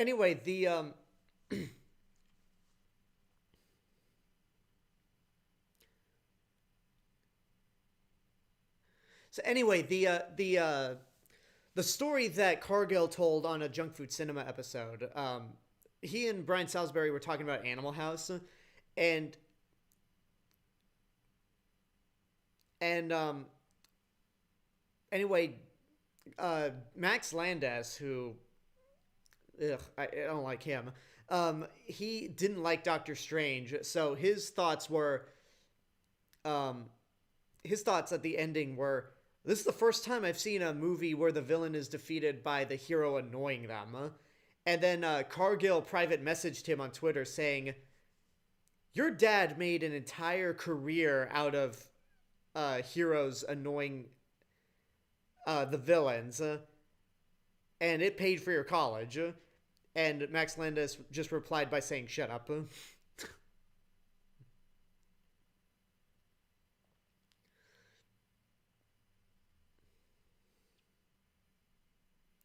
There they go.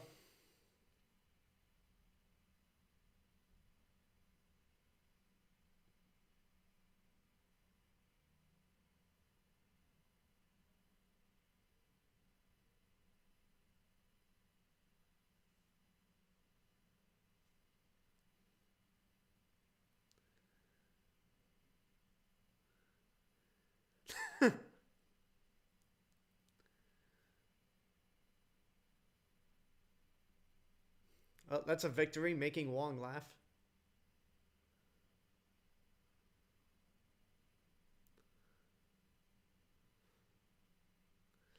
And now the Sanctum's been restored, and everyone's just going about their regular old day in Hong Kong.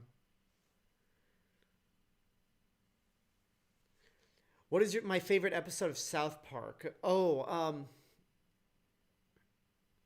I guess my favorite episode overall has to be where they're trapped at a water park, and it like they play it out like a Roland Emmerich movie of some kind. Um, but my favorite segment of South Park, my all time favorite segment in South Park is when when they're all at the movie theater and they see a trailer for Jack and Jill. Um,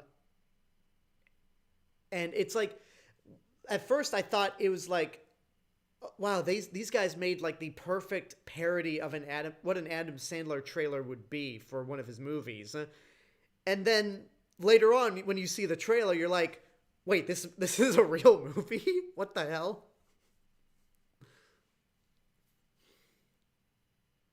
So that's my favorite South Park segment. I started watching the new South Park special that they put on HBO Max. I haven't finished it though, so I should finish that later after I get off. Huh?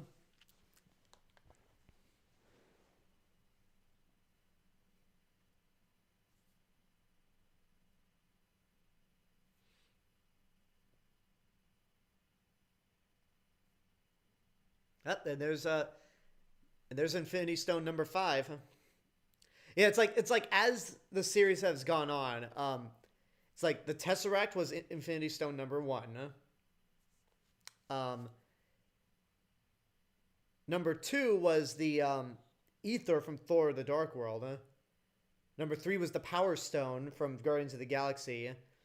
Number 4 was when we learned that the Scepter contained the Mind Stone in Avengers: Age of Ultron. Number 5 was the Time Stone here, and then number 6 was introduced in Infinity War as the Soul Stone. It really was like, by the time we got to Infinity War, it's like, yeah, all the stones are accounted for except for the Soul Stone.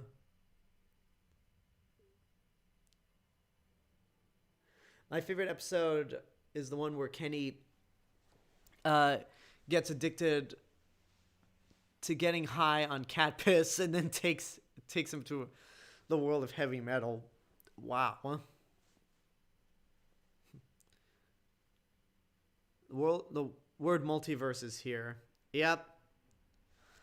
Yeah, I really do imagine that Stephen Strange is going to be a vital part to the MCU going forward.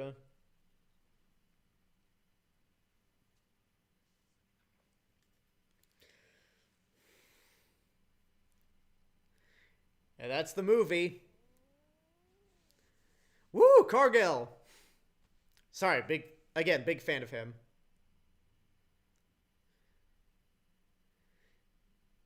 Yeah, again, this definitely sounds like his Star Trek theme.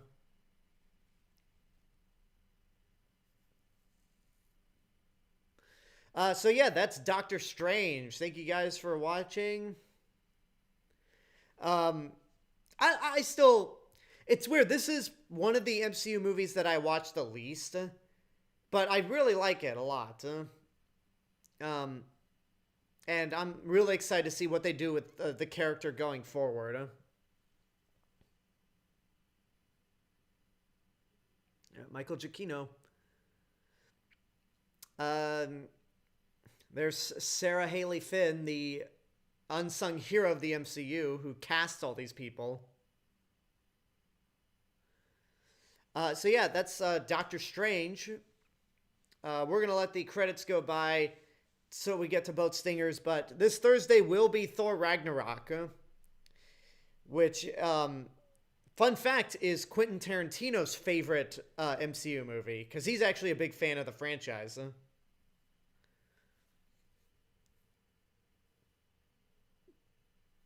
Doctor Strange.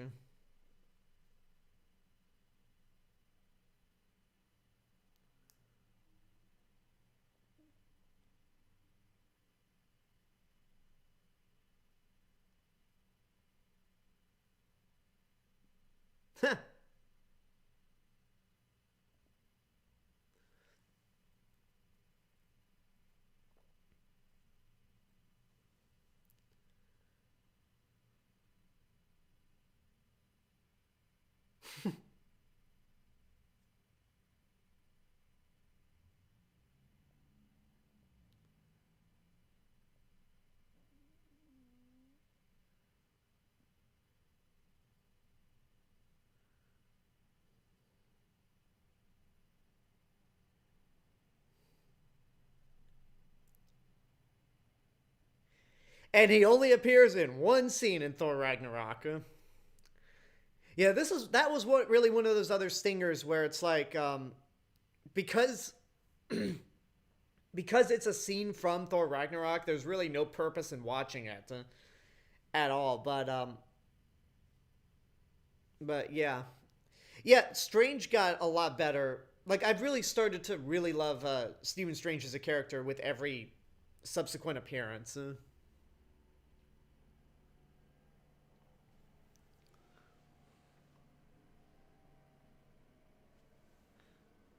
Oh yeah, Tarantino. When I first found out that Tarantino was a fan of the MCU, that kind of took me for a loop. Where, as much as I do kind of have issues with his later movies after his longtime editor passed away, um, Tarantino knows the good stuff. Like, I personally for me, like I love Tarantino as more writer and when it comes to talking about movies rather than a director. Even though I do, I made this. I haven't made this a secret at all. I hate Django Unchained. I like The Hateful Eight a lot, but it is definitely too long, and the ending's ridiculous. Same thing with Once Upon a Time in Hollywood, although I like that movie a little more. So yeah, thank you guys for tuning in. This was, as I said before, Doctor Strange. Uh, Thursday we will be doing Thor Ragnarok, which hopefully I got a bigger, will bring in a bigger audience. Actually, there was actually quite a lot of people watching this live stream. So I like that. Oh yeah, this really trippy hippie type music.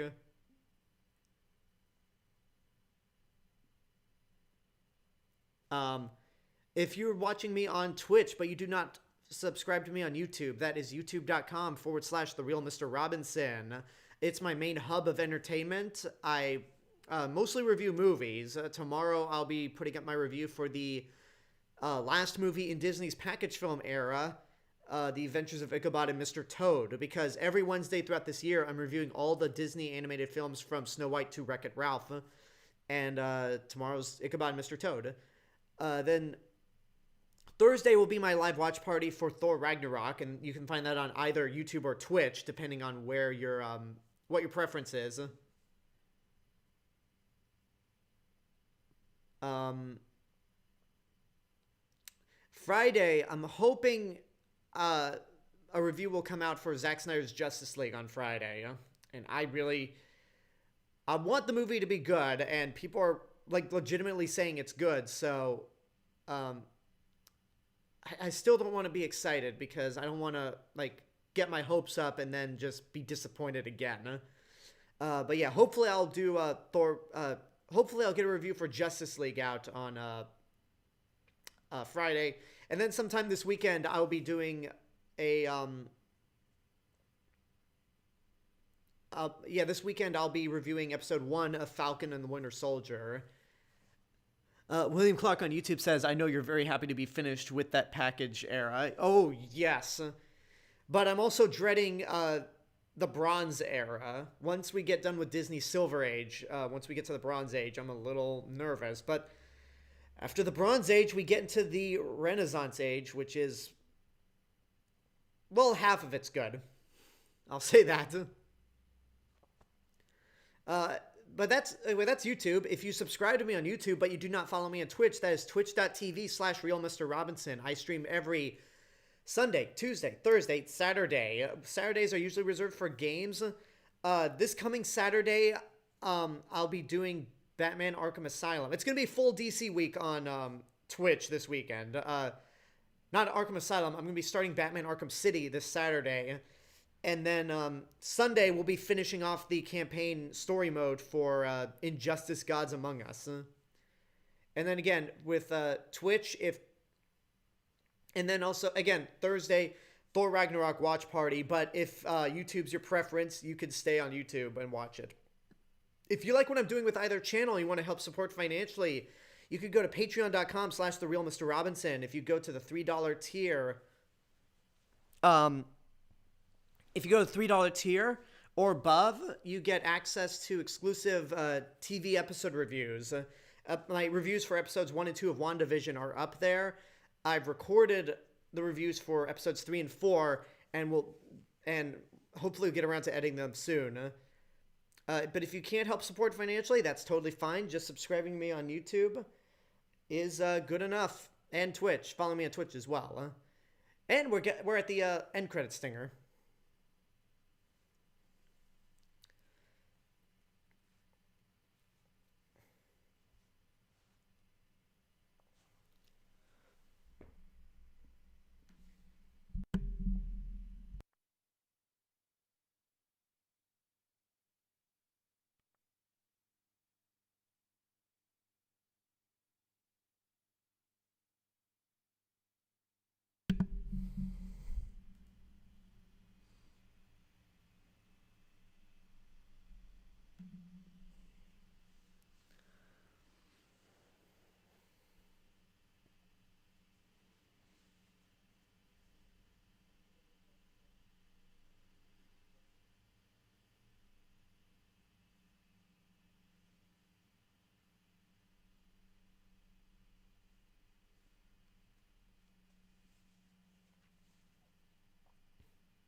And that's how Mordo gets the Baron title.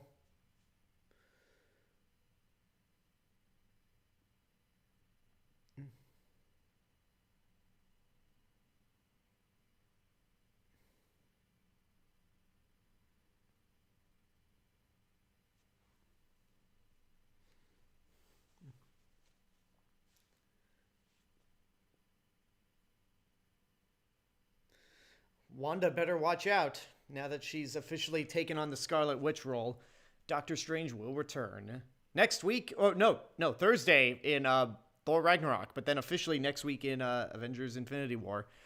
So yeah, thank you guys for tuning in. I think we're going to bypass a raid tonight. I've got some work to do. I need to eat.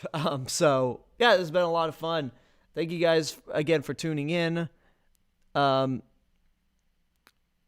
What do you think they'll do with Mordo in the second movie? I don't know, but I imagine that he's going to be the main villain. But anyway, thank you guys for watching. We'll see you guys. I'll hope you see you guys back here on Thursday for Thor Ragnarok. Until next time, this is the Real Mr. Robinson.